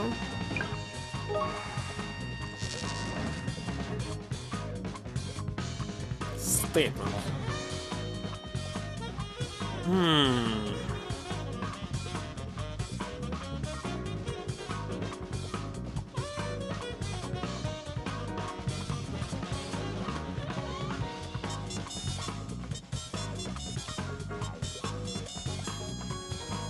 This one? Right. Sure, they need to add this to asynchronous games when you need to select two different evidences. It will be much harder than selecting just one. And the liquor that's spilled on the floor, that proves it. The only way it could make a straight line like this, like that, if the sign was stood in the way when it split. Miss Etista's statement confirmed that the liquor was knocked over when the corpse lunged forward. That proves the sign was propped up against the coat hook when she and Mr. Sasukasa burst into the hut. See? So, it's no way to say someone behind this sign just because it's there. Can you prove this? Oh, you cheeky so-and-so. And this means the corpse. You know it moves, huh? All the liquor is not gonna spill. is only the Diablo can make the corpses move. If that's your rebuttal, allow us to dispel the myth of the walking corpse now. Listen, tell me, some character, what the killer used to give the illusion of the corpse coming back to life? Hmm?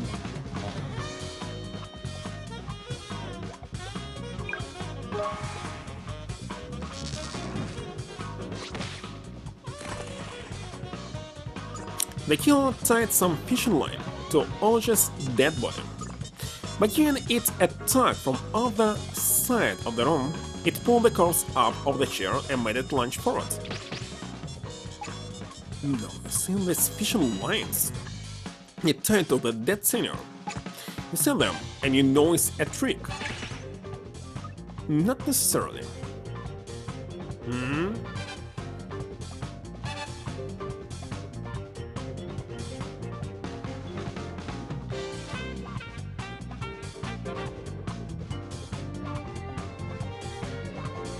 Dark?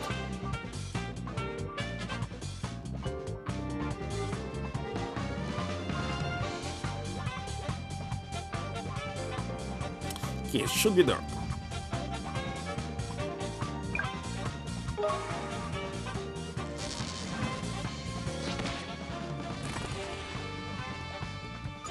Mr. Sasukasa said in his statement that we're dark inside the hut. Then translated fishing line in a dark room, and a cross with an axe lodged in its skull.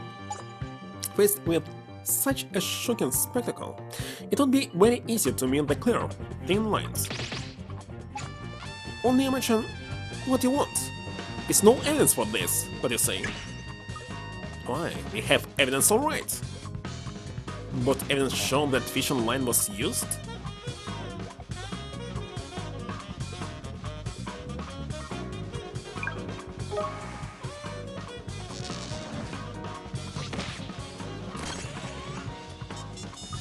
Let's say nicks made by the fishing line in the rafters of the hut. And by considering the position of the notches, you can infer where the killer was standing to pull the line. So you see, we know the killer's location was? A corner.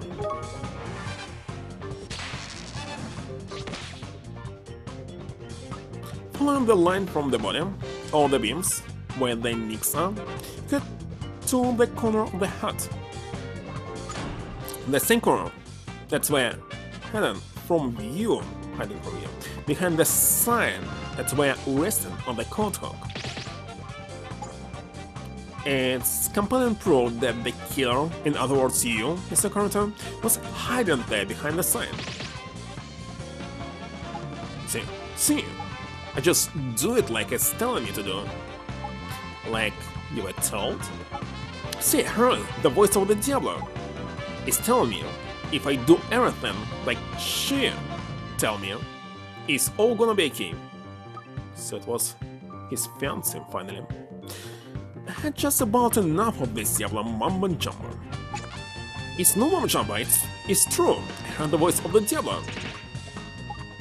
Yes, it's taking too long. I can't hold it.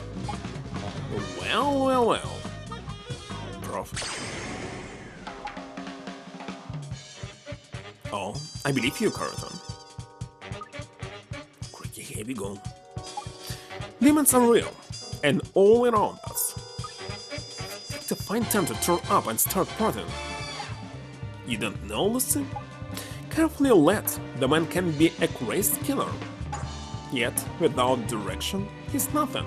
A mere puppet. Puppet? You mean marionette? Who you say is marionette? I'm talking about you. You steal and even kill, all because of this demon's voice. See, you must listen to the Diablo. If no, it's gonna make curse on our village. Idiot. Demons are illusions, living in the minds of the weak. Illusions have no powers to curse. As you say demons exist and you say it's illusions. Which is it, Prof? Make up your mind. Never mind, Lucy. You obviously failed to understand. There's just one point we need to make clear. this diable's voice whispering in your ear, Carter. It was most certainly no demon, it was a human. A human that could see there was a demon inside you already. A human that knew just a suggestive murmur to that inner demon of yours could pursue you to slay or launch him. It's not human, it's Diablo. Surely you can see who it was now, Lucy. Who was the voice of the demon that spoke to Carter? Here?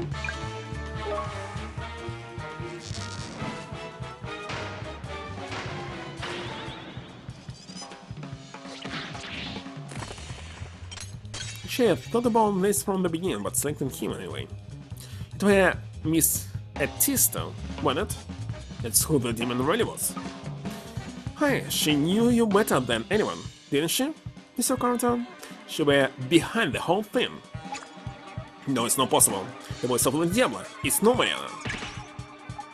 Oh, what it was Atista on the other end of the intercom listening to you, making Orange's cries for help. She's through a call of the hotel to make them come for signal or lodging. It's Mariana who's speaking up at the other end, but I don't know this. It's only by chance. You said the sound quality of the intercom was poor, yet you instantly recognized the person you were speaking to as Atista. See, it's normal. I know my novia. You're gonna be married together. Novia? This means fiance? Not sure. Why no? So you think she could tell the difference between her fiance and who Queen could get married?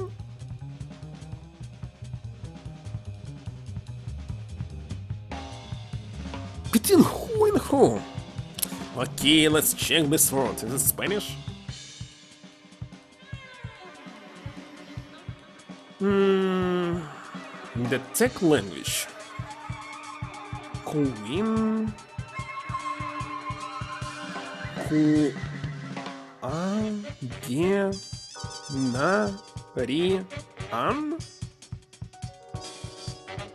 Why the heck there's no translation of this?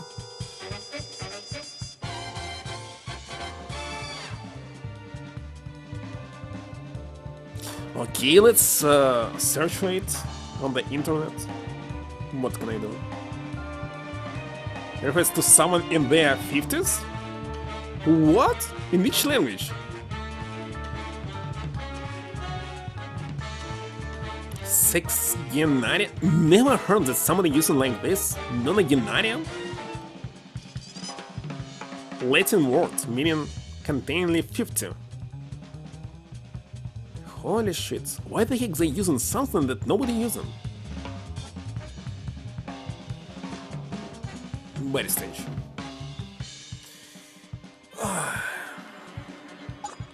So it actually was English. The two voices would have been very different than it. See, it's different. If I'm making an imitation of the singer, tell me, Carter, why are you here? Why England? It's because Mariana, she... Oh yes, of course, Mariana. She suggested you come, didn't she? To frame him. She suggested it just when the investigation into the murder was being reopened. It's by chance. It's only by chance. You've seen my little crime scene reconstruction toy, haven't you? Collecting the data for it is a pain. It takes a great deal of time at the original scene of the crime. There would have been a lot of activity. It would have been quite impossible for Sasukasa's hotel staff not to get wind of what was going on. It's not Mariana. It's not her. She's nothing in this crime. Nada.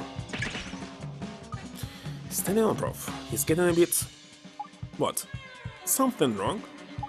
Somehow your voice isn't quite in line with the bravado of your masks anymore. Carter, quite? That's enough, Rob. You know it's true. Wait a second, he's supposed to be native. Why the heck he speaks Spanish, which is European language? You know what? What I'm thinking? People in like Mexican other South countries constantly saying people, for example in Canada, United States, to go back to Europe, but say Europeans themselves, speaking European languages, not native. Native Americans speak native languages. Obviously. You know what's true? You even worried it out yourself when we unrolled all of your little tricks. If I do anything like she tells me, you said. Yeah, for some reason these people forgetting that they also European. They're not native. Native are only Native Americans, Indians. Actually, it's also incorrect. They have tons of different nations and names. Apache, Iroquois, and other stuff. Right. Oh no, please no. Know the truth. I've known for some time. The demon's voice you heard was the voice of your fiancée, Mariana Atista. If you look at them, mostly they look like Asian to me. Well, to me, of course. She used you, like a pawn in your devilish games. Sweat now, prof. Come on. Quite listen. I was just about to... It's just getting interesting.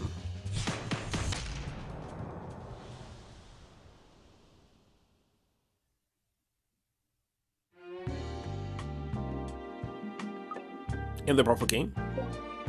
Yeah, he'll be alright. Miss Sage is looking after him. When he'll wake up before long. For example, people in Africa where they were like previously French colonies actually giving up to speak French and they want to speak their own native languages, and I completely agree with them. It's kinda sad that in Belarus they've forgotten their native language. I know this native language. It was native for me like for 11 years. Insane. Personally, don't have a native language. Yeah, he'll be alright. The Sage is looking after him. Reckon he'll wake up before long. I wear that worried. No sense worrying with him. Nothing we can do. Anyway, don't you wanna know what happened in the case? I don't know. I should probably be focusing on minding the prof, but again, the puzzle was saying that I would like to have like one single language for the whole planet? Or universe? Yeah, that's good. It would be good. Do I ever? Knew you wouldn't be able to resist. Well, that's Carter first off. It looks as nutty as a fruitcake, so it ain't been a fat lot of help in the investigation. But I would select actually English as international language, not something else. I'll bet. Getting any new info out of him is about as likely as me getting a promotion. Well, it can actually be Esperanto. But we didn't. They tried to make it international language but failed for some reason. I'm not sure why. So that left that Atista word.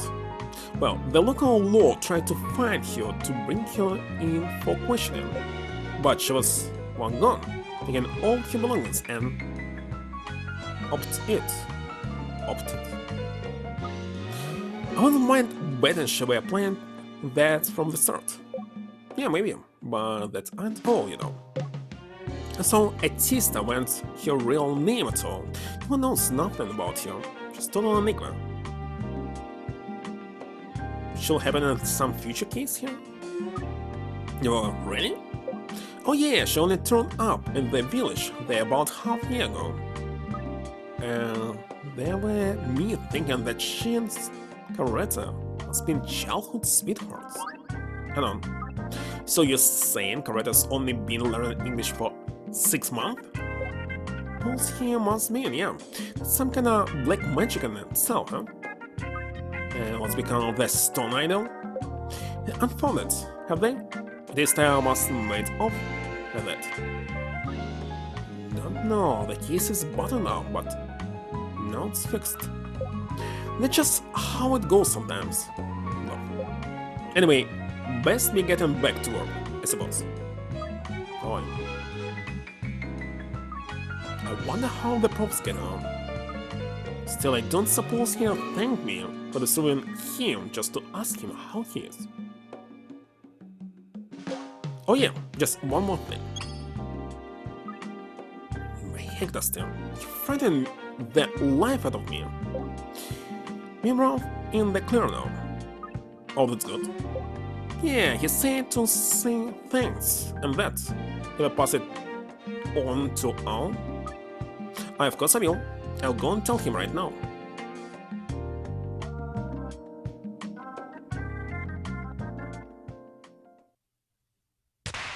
Done. Now finally 3 stars, and the maximum will be 5. Indeed. So 1, 2, 3, 4, 5. 5. If I finish one more, it will be 4. I will not be able to finish 4 in one set. So if half... Listen, what time is it? 1 more hour. Actually, 42 minutes. Well, I'll see. We'll not be able to finish this one, I think. So if I leave 2 for maybe... What's tomorrow? Wednesday? Thursday? Yes, on Thursday we'll not be able to stream. We'll be busy. On Friday I'll definitely finish it. Anyway, we'll take another pause here.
Alright, I'm back.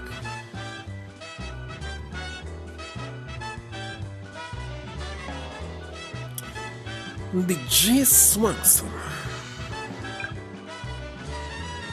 I should change the temperature a little bit.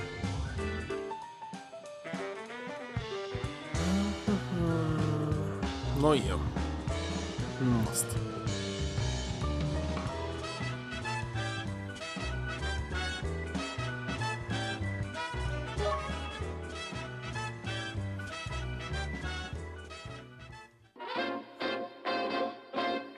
We got a very special guest in the studio today, people. The drop-dead gorgeous Miss Dolly Holiday. Wait a second, it's... which case is this? 5? Still the first DLC. Thanks, Dwight, darling. It's really terrific to be on the show. I got your sound film. It was so tasty. Oh, thanks, darling. It's really hard to read that red text. I think this sort of radio where your cup of tea, prof. Don't like this, do you? I personally don't like radio at all. I was trying to listen to it in 2000s, but it was kinda boring. In the 90s was interesting because there were written audiobooks on it. The only thing that I liked. Actually, when I heard it for the first time, it was like this... what was it called? World War something... how the heck this book was called? The War of the World? Anyway, it was some Conan Doyle's book of Sherlock Holmes, and it was so creepy and I actually believed what was happening in it. But next I learned it was just audiobook. Was things trying to listen to all of them. You think in this sort of radio where your cup of tea? You're not a fan of radio listening? I got not against a catchy tune and some good banter, but this rubbish? No, not for me. There's something about the way that presenter talks. Don't know what it is, just smarmy, scummy. I tell you, whenever he has a loss on the show as a guest, he talks totally differently. Sounds rather like your regular listener. What was this? That sounds like a fox coming in already. So, our first request this morning is from Miss Angel of Death. That's why receiving foxes instead of calls. It's actually better and preferable because you can get rid of this... how the heck they call it? Planters. Right. I'll be the death of you? Wow, sounds like someone wants to turn the J. Dwight Dread into the J. Dwight Dead. Don't you go down on me, Dwight. I'll never leave it down. Well, if I'm about to sign off for the last time ever, allow me to try one of your mouth-watering offerings first. Like what?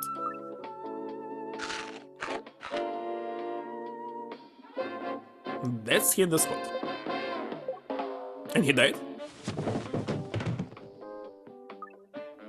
What's going on? Wait, alright.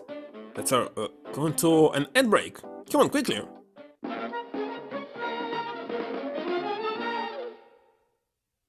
The grandfather sale is now on. No store has more for less. So get down to Daysbridge today. What's happening, bro?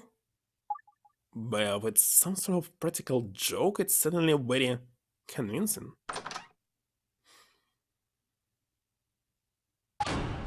You got a new case, boys and girls. And number just went down on the airwaves. What's up, Sniffer? Don't you have your lungs to the wireless just now? That's where the action is. Wireless? Calling radio wireless? For me, radio was always wired.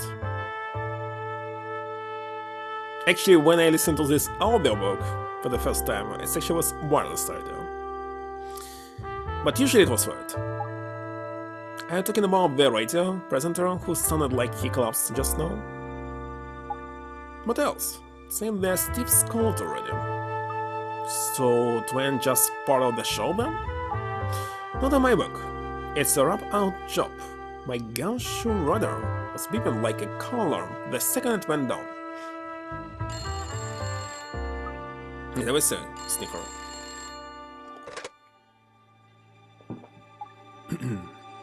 I'm telling you, they'll be on the blower asking you to do the snoop any second now. You may well be right. It turns out I'm on the mark. You guys rub it with balls on first, right?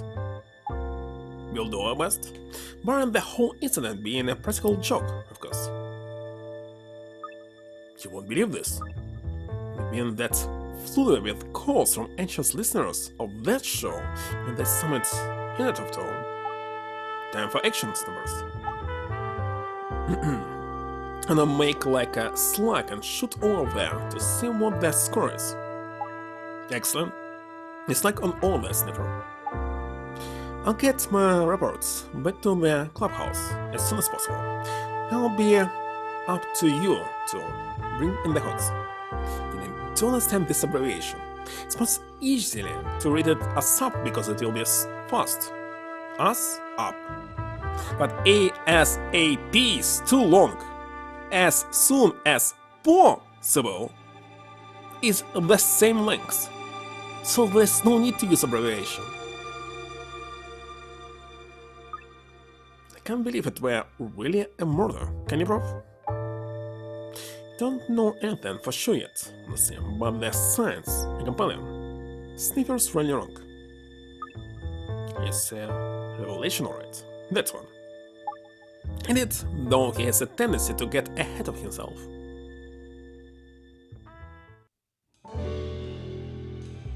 Never thought I'll win a summit. No, let me rephrase, I'll hear a summit like that with my own ears. Happened in a radio studio. They were broadcasting to the whole country when the DJ had a funny turn. There were 5 suspects, one of whom we hadn't identified. But despite the lack of information, we began investigating. All we knew for certain was what we saw with. No, I've done it again. What we heard with our own ears.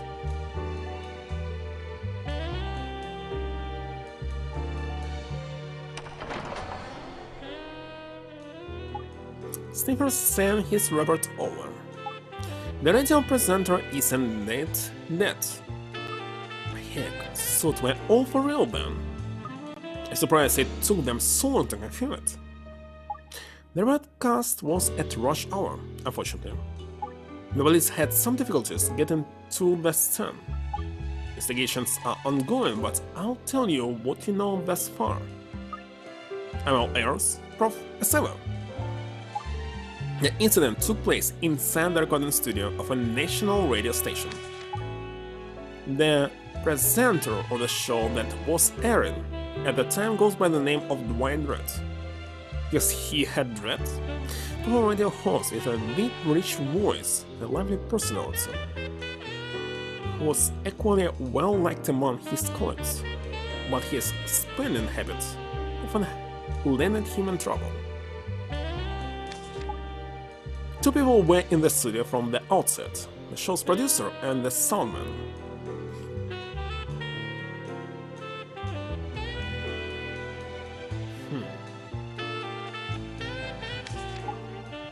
Just before going on air, a tea lady from the radio station cafeteria came into the studio with some drinks. She's identified.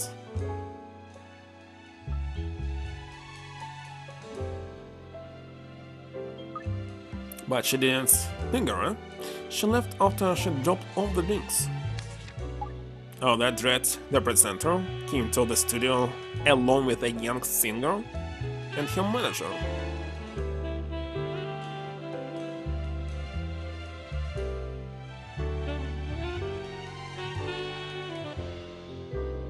So now we're talking about when they actually went on air then. As soon as the show started, the guest singer gave the presenter a gift of confectionery.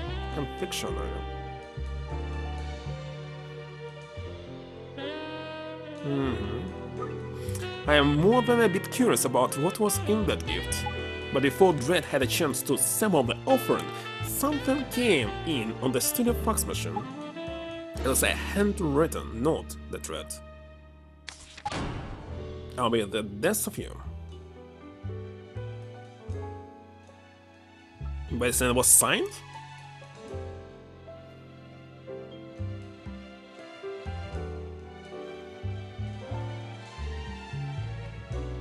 You'll see what I'll see. Not sure. Sends shores down their spine, doesn't it? Believing the facts to be some sort of joke, Dredd continued with the show. Well, you would, wouldn't you?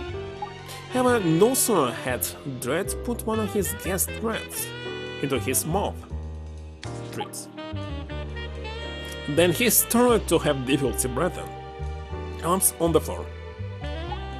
Understandably worried, the director called for a transmission break. He then sent the salt man to call for emergency services. About 20 minutes later, police and an ambulance crew arrived at the stand almost simultaneously.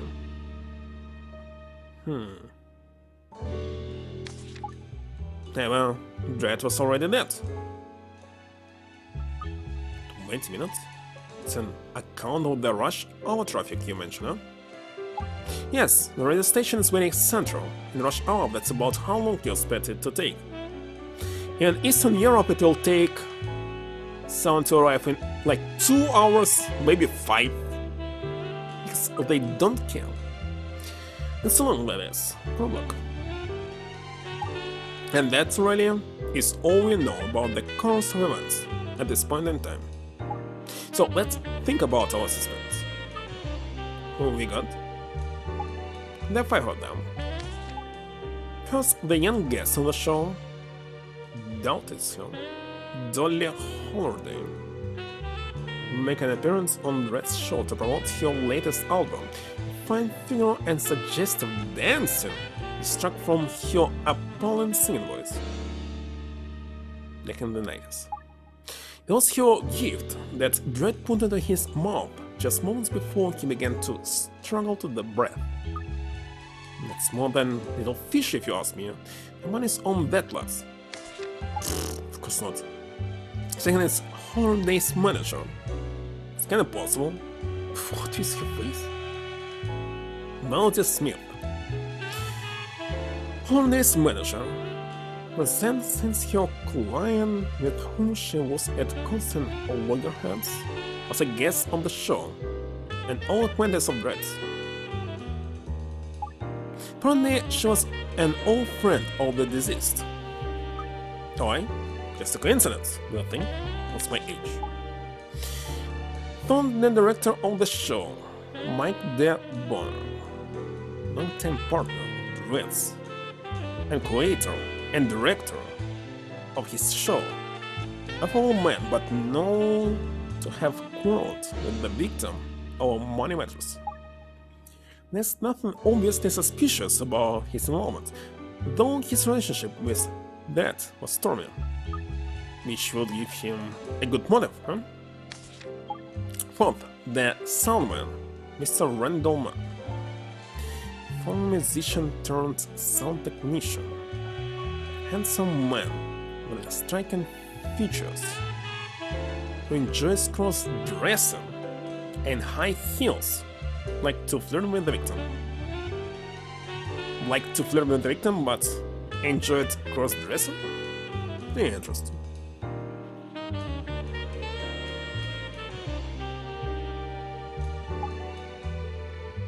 And the one who went to call the ambulance, which does put him under a certain amount of suspicion. How? It really is hard to believe the emergency services could take him that long to get. What? 20 minutes was super fast! What are you talking about? Super fast! Like insanely fast! It's not even an hour. 20 minutes. Finally, that's the tea lady from the cafeteria who brought the drinks.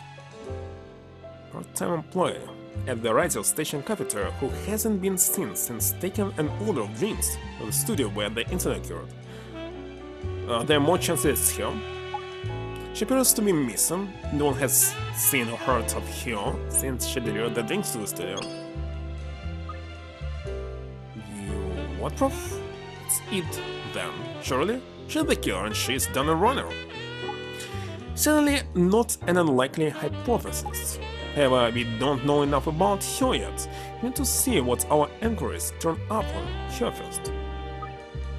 Don't know, it's too fishy for my liking. So, then the suspects.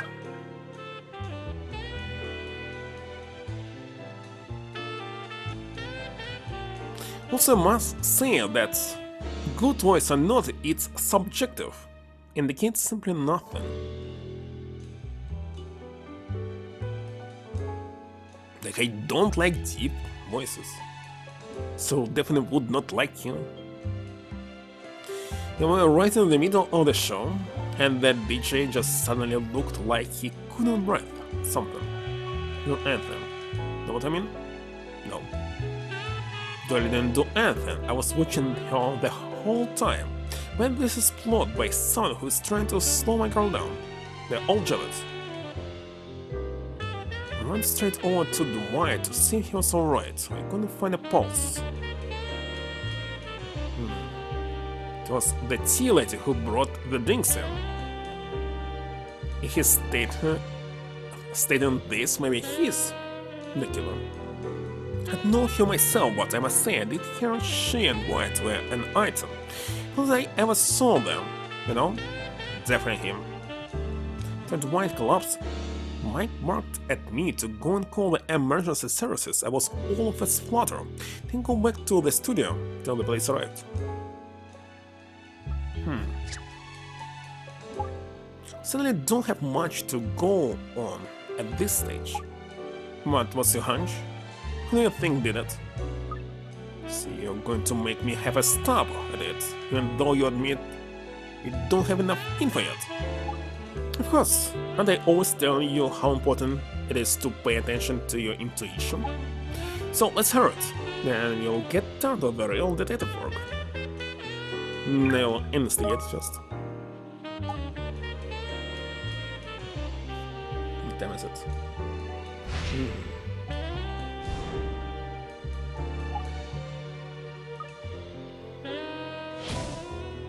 First of all, where the heck was the poison? Tea? Chocolate? The contents of Dred's cup of tea, spilled on the studio floor, found to contain traces of the same neurotoxin that was in the fighting Dred's blood. Okay, not chocolate. What's inside his pocket? Teacup Dred was meant to be drinking from, broken into pieces upon impact with the floor. Maybe it was the singer that was supposed to be dead.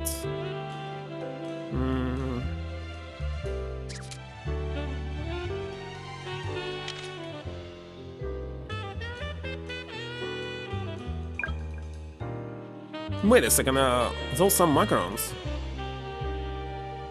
Macarons? Doesn't matter. From a collection of macarons from a popular confectioner. No traces of poison were found in the one half eaten by Dred. Song request faxed in from a listener reads, "I'll be the best of you." And the name of the song, handwritten script, and a signed Angel of Death. That was in the sign? It looked like so.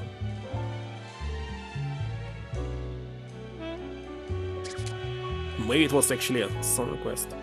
What about microphone? The microphone used to capture the sounds inside the studio, mounted on a flexible arm, and easy to move close to whoever's talking at the time. Like this.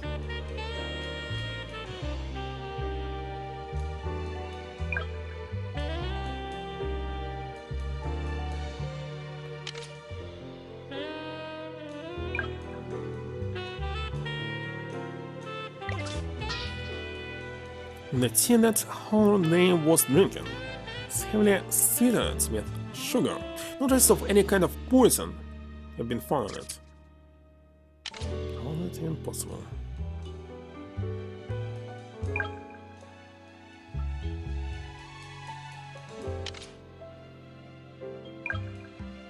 Have another fax machine somewhere.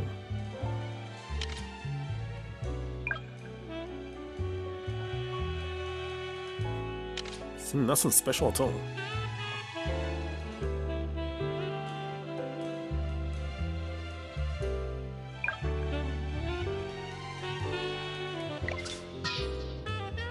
This year's calendar, adorned with pictures of bare bikini-clad women, is pristine, with not a memo or other mark on it. Okay, let's name it. Looks like him. But who knows? Interesting, why? Can't help feeling he were up to summit and he arranged it so that the ambulance arrived late. Not because of this, because he's trying to frame somebody. There's a possibility. But how could he have got any poison into Dread? He had an accomplice? That's someone I haven't figured out yet. Personally, I think we are looking at someone else. I believe the culprit to be Dolly Horn. Where the heck is her? Oh, I don't really think she did it, do you? Oh yes, let's see. Just 43? 43.6 show of it. That's rubbish. Why so low? Yes, well, there's simply too many pieces of the puzzle missing on the stage. It's much of a number to go on, is it? Doesn't exactly inspire confidence, bro. No, it's a fairly big conjecture, but still, there are a number of questions I'd like to ask Miss Holiday. Although she was right next to Dread when he collapsed. We see. What's it? Is it? Alright, well, I suppose it's right next, but they were across each other. Suppose I'll best go and see if I can get in touch with them.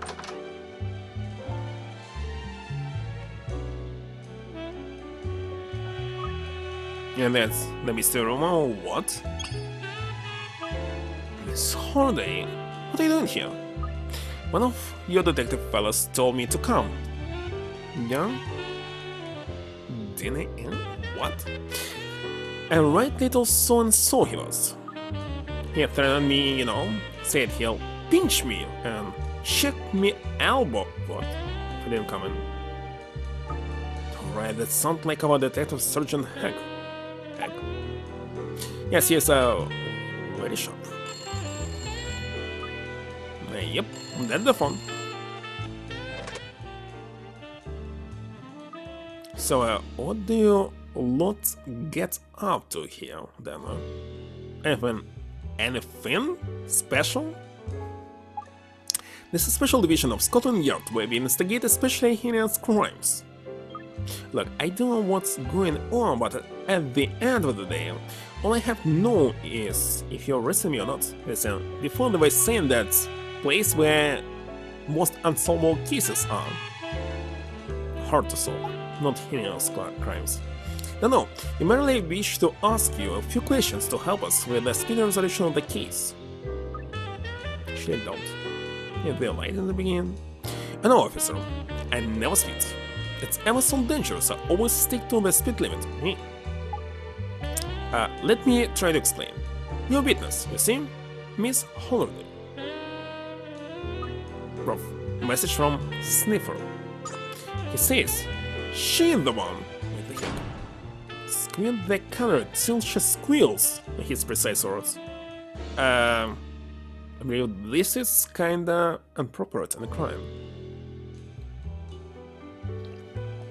When you try to force somebody to say something you want to her, you know how he is. Hang on, that's not what you just told me, is it? Have I said something wrong? Allow me to reassure you.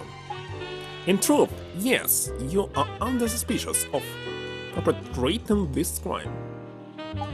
However, no one has yet concluded that you are indeed guilty.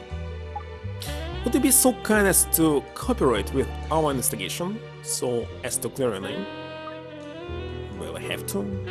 Got better things to do with my time, though. Know what I mean? Since I came in halfway through someone there, so looks like you've managed to calm him down now. Okay then, so first, let's examine the body. shall we? We need to investigate the poison that induced death. I'm also particularly interested in the song request sheet and the victim read out moments before his death. Right then, let's get down to business.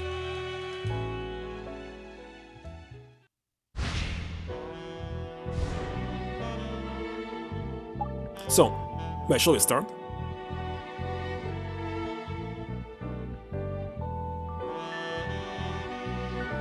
Deadly request.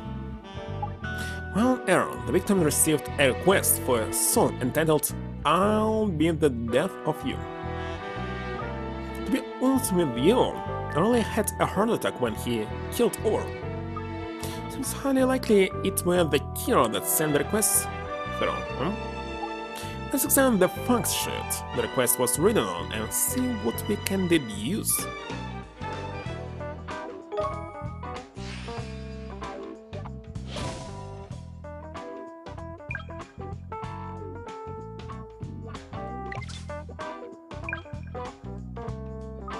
Here the request sheet. Prof. Shit. I'm afraid it doesn't look very promising, nothing of note. But it allows us to confirm that it really was sent during the broadcast at least. Oh, there's no doubt about that. It should come in, didn't it? So the killer went on... So on the end of the line then. So if he went to the left, somebody could simply mix it. It could be here. Seems a little bit too easy. Quite possibly. Let's examine the fax machine and see what we can deduce.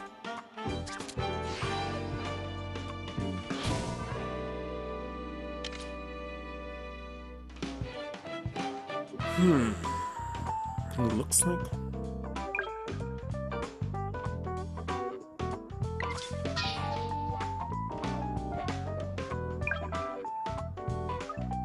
This is it, Prof. The request sheets were sent inside this fax machine here. Looks like a regular machine to me, no signs of jiggery pokery. The sender's details are still present by the look of it. Let's never find out where it was sent from. Hello, Prof.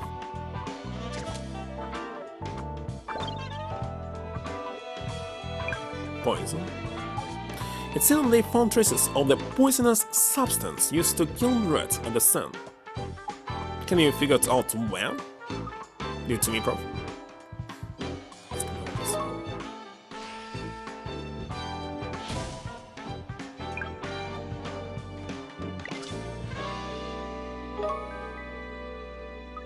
The traces of the poison is in the tea here. As no others of poisons were found on the scene, we can assume Dredd was killed by poison tea. It's not what happened at all. No, he died after he ate macarons? Me? Didn't he? Macarons, you say? Lucy, what do we know about these macarons? Let's see, yes, here we are. The macarons the victim were eaten on air. And the file. Well, that's a little odd. No trace of poison was found in any of macarons.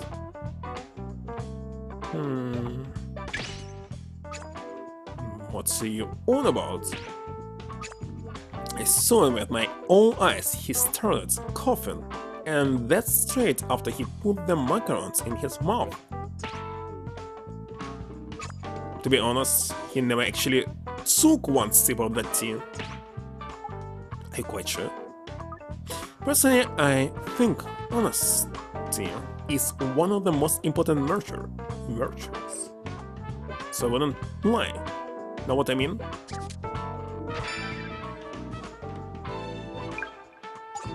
That will put you firmly at the top of the list of suspects, Miss Holliday. After all, you're the one who brought Mr. Dredd the aforementioned macarons, are you not? What? I'm not going behind bars, am I? Well, she didn't unpack them, unwrap them,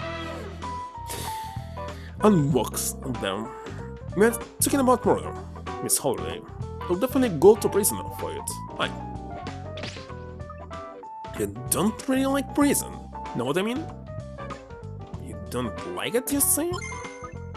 Hang on a minute, cause it must be Melody who did it. How Miss Smith suddenly involved in all of this? Well, no disrespect or nothing. But it was my manager who actually changed the macarons for me. Why? Yeah, to be honest, I don't know nothing about the poison, so at the end of the day, must be in here. Gonna arrest you quick, you know? She is well scared. Always telling me what to do and what not to do, she is. I hate the miserable old witch. By the way, another thing that I don't like about English spelling. Like, for example, on one page you see the word the, and you pronounce like this. You turn the page and on the other side is and. But in this case it's supposed to be the end, not the end. You must pronounce it differently, but spelling is completely the same. You don't know it until you actually check the next word on the other page. Shouldn't be like this. I'm afraid, Miss Holiday, you can't very well go around arresting anyone and everyone you don't much like. Just a moment, there's something we need to clear up here. Well, if she would be some dictator, they would do this. It's only at the point when you gave Mr. Dread the macarons, they were unopened. Well, they were a gift, weren't they? So the poison would need to have been added after the wrapping was removed, sometime during the show. In full view of the victim, in other words. Well, obviously that isn't what happened. It would be totally impossible. So then we are back to thinking he were poisoned by his copper then, aren't we? I know that's exactly what this neurotoxin, or maybe it entered the body after he died. And he just choked to death.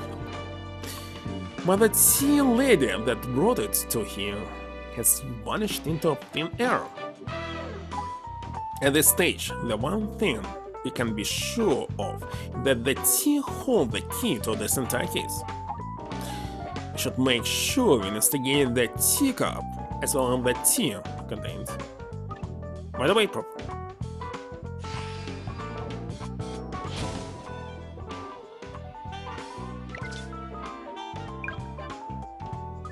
These teacups had it then. Presumably it fell on the floor when the victim collapsed. That's a Pacaron Drolton teacup. That's it. Top quality. Top quality? Why is the cake get shattered in this case? Because a bomb. What a waste. Got some fingerprints of it too. Well, that's about it. There's something strange about this teacup, Lucy. Really, what? Let's see if you can figure it out. The way it broke? The pottery it came from? Where it fell? The fingerprints on it? Fingerprints? Oh, it's the prints. It's no fingerprints from the tea lady that brought the drinks. Well, you can wear gloves, for example. Precisely. I'm glad you noticed, Lucy. Almost certainly, somebody wiped the fingerprints from the cup after it was brought into the studio. No disrespect to you, but does anyone give a monkeys? I mean, at the end of the day, you don't know who wiped them off, right? Miss Holiday is quite right. There's little point continuing on this line of investigation at the moment. Right then, I'll put my nose in somewhere else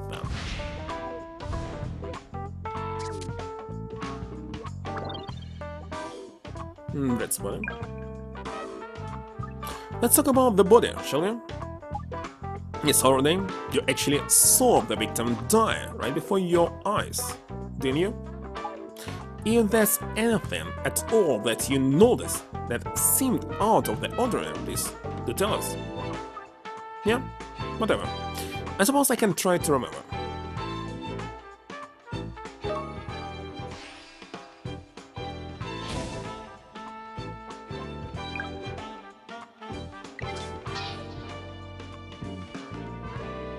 Poison, the powerful neurotoxin, will have induced death in seconds. There's no signs of external injury. This is Mr. Death's corpse here. The cause of death was poison. It's beyond dispute. What on earth? That thing on the floor next to him? It was disgusting. Sorry, what are you referring to? You know, that shaggy what's in there? Dreads? Ah, you can now share the handkerchief. Was not able to see it on the side. Very brightly colored yellow handkerchief. Written on it in red writing is the phrase, well, surprised.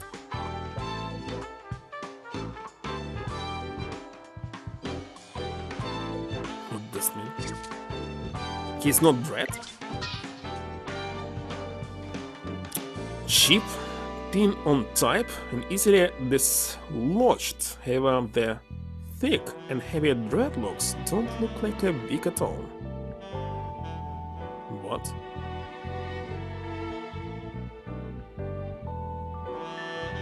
Kinda strange.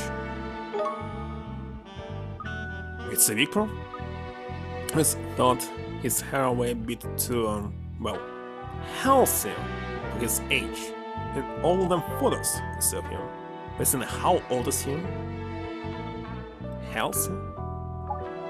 No doubt, all part of portraying a young image to impress his popularity. Perhaps he needed to volumize, do you think? What's even on the radar? I had no idea he wore syrup. Syrup? You had no idea? But didn't you see it come off? I saw him die, but he managed to keep his hair on for that. The wig never came off while I was there. Ah, so he pretended that he died and next they swapped the body? Absolutely sure about that, Miss Holiday? I'm not gonna forget something as shocking that's in a hurry, am I? Let's check his age. 48? Maybe at 48 he will have bad hair. Who knows? Is it good now? Who can actually replace him?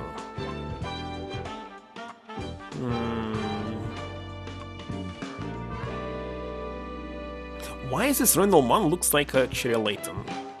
Such a nose. Haircut. It's his brother? No, I cannot see who can replace him. They're all very different.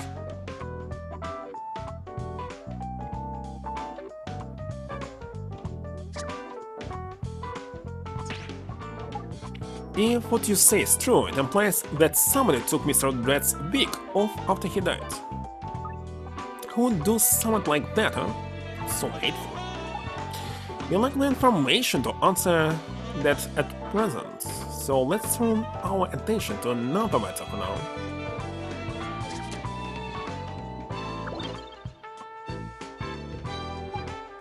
Still some way from being able to identify the culprit.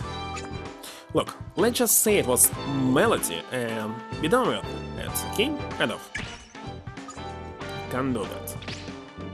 Let's go over what you already know. First of all, where was the poison that killed victim found?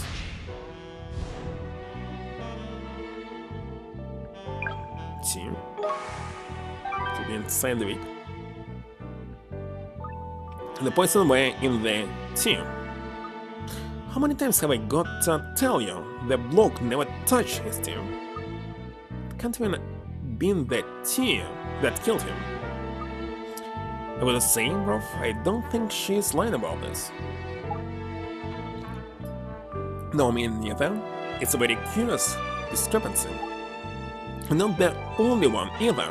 There's another in Miss Holiday's statement. if you remember. By the way, it's already 3 hours. If I need to go to sleep, maybe 5 minutes. What doesn't add up between the crime scene and the statement? Oh my god. Followed by someone who's trying to slow down. But I couldn't find a pause. See a lady who brought the drinks in.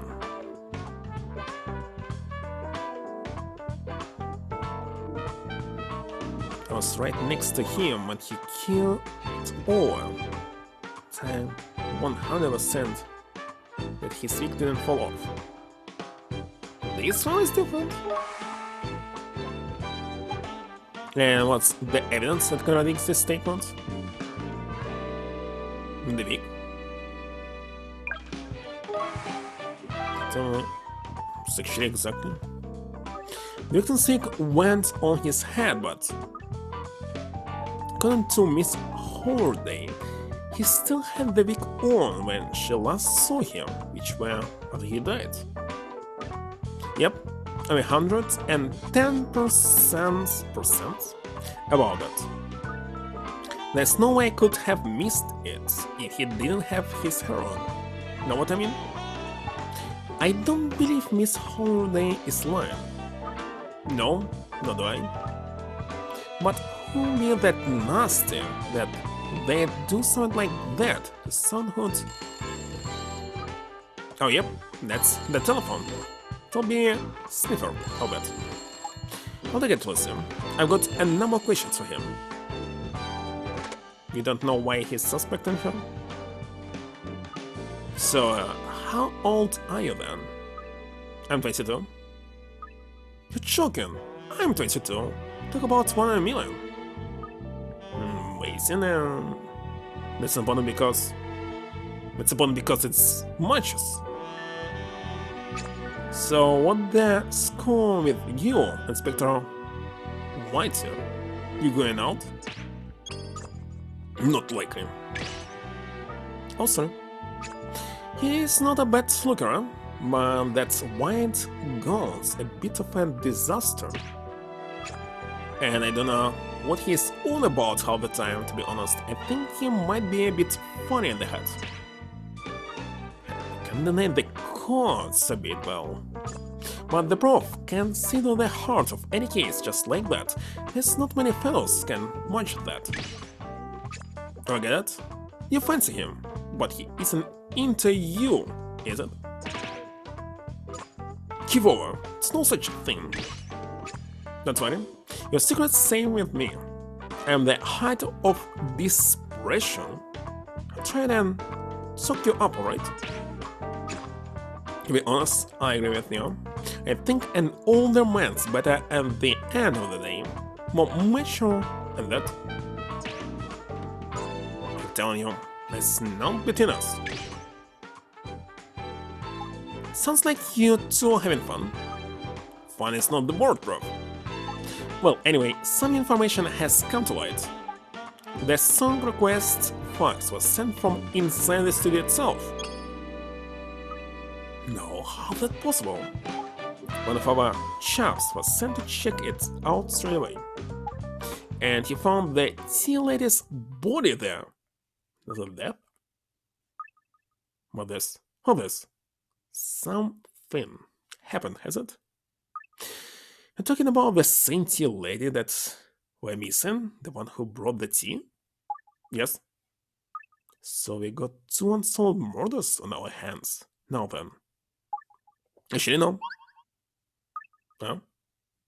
According to the officer on the stand, there's evidence that the tea lady was indeed Dread's killer.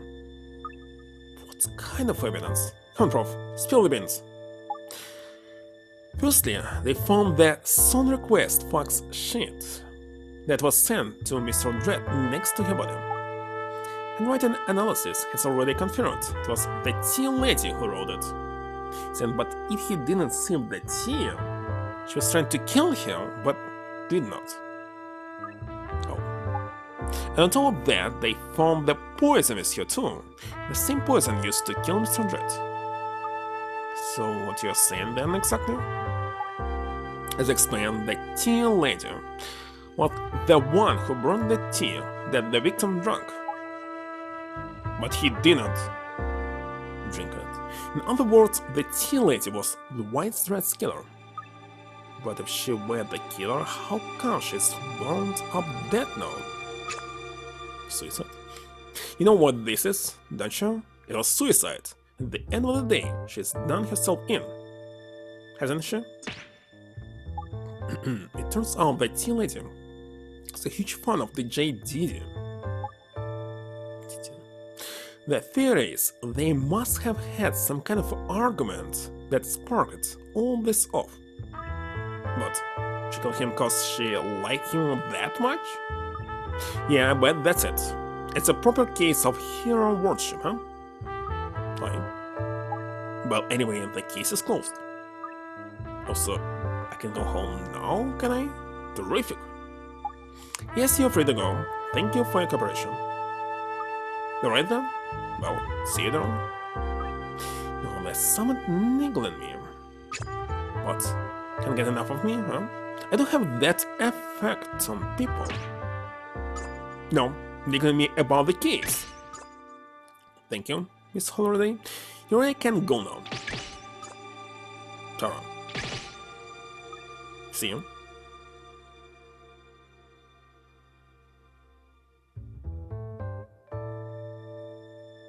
That was kinda unusual.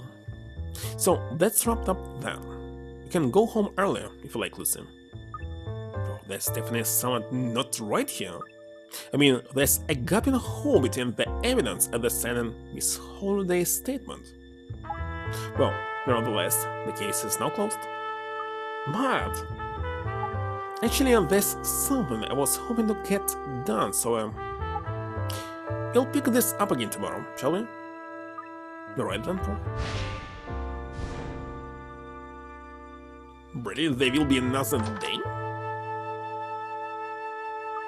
No, it's not right. Sounds definitely amiss. Well, if the Prof's off, I suppose I'll just have to figure this out on my own.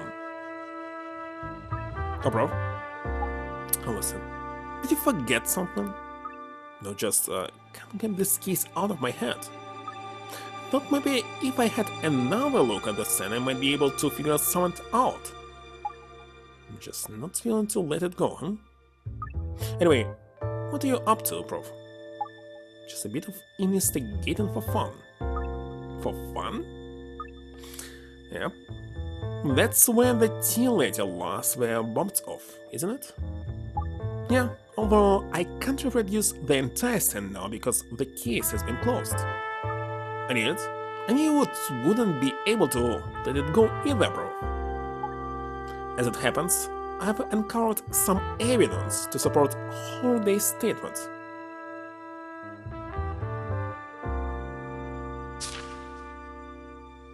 Should I check it out? Or maybe tomorrow? Let's see if I'll save it here or not. I'm supposed to save it.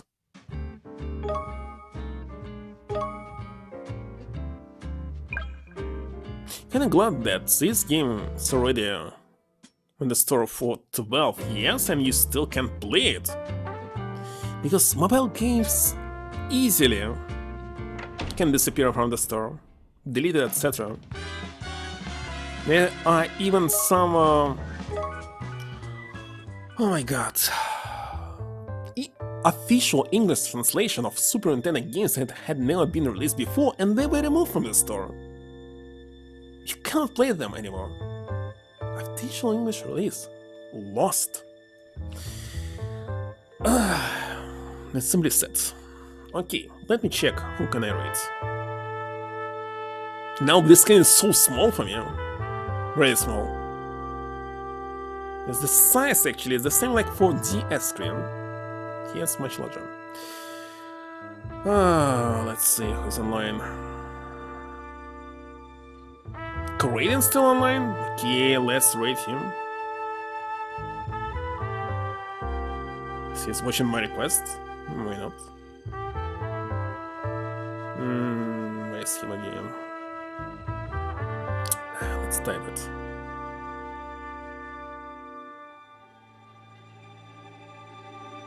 Start rate.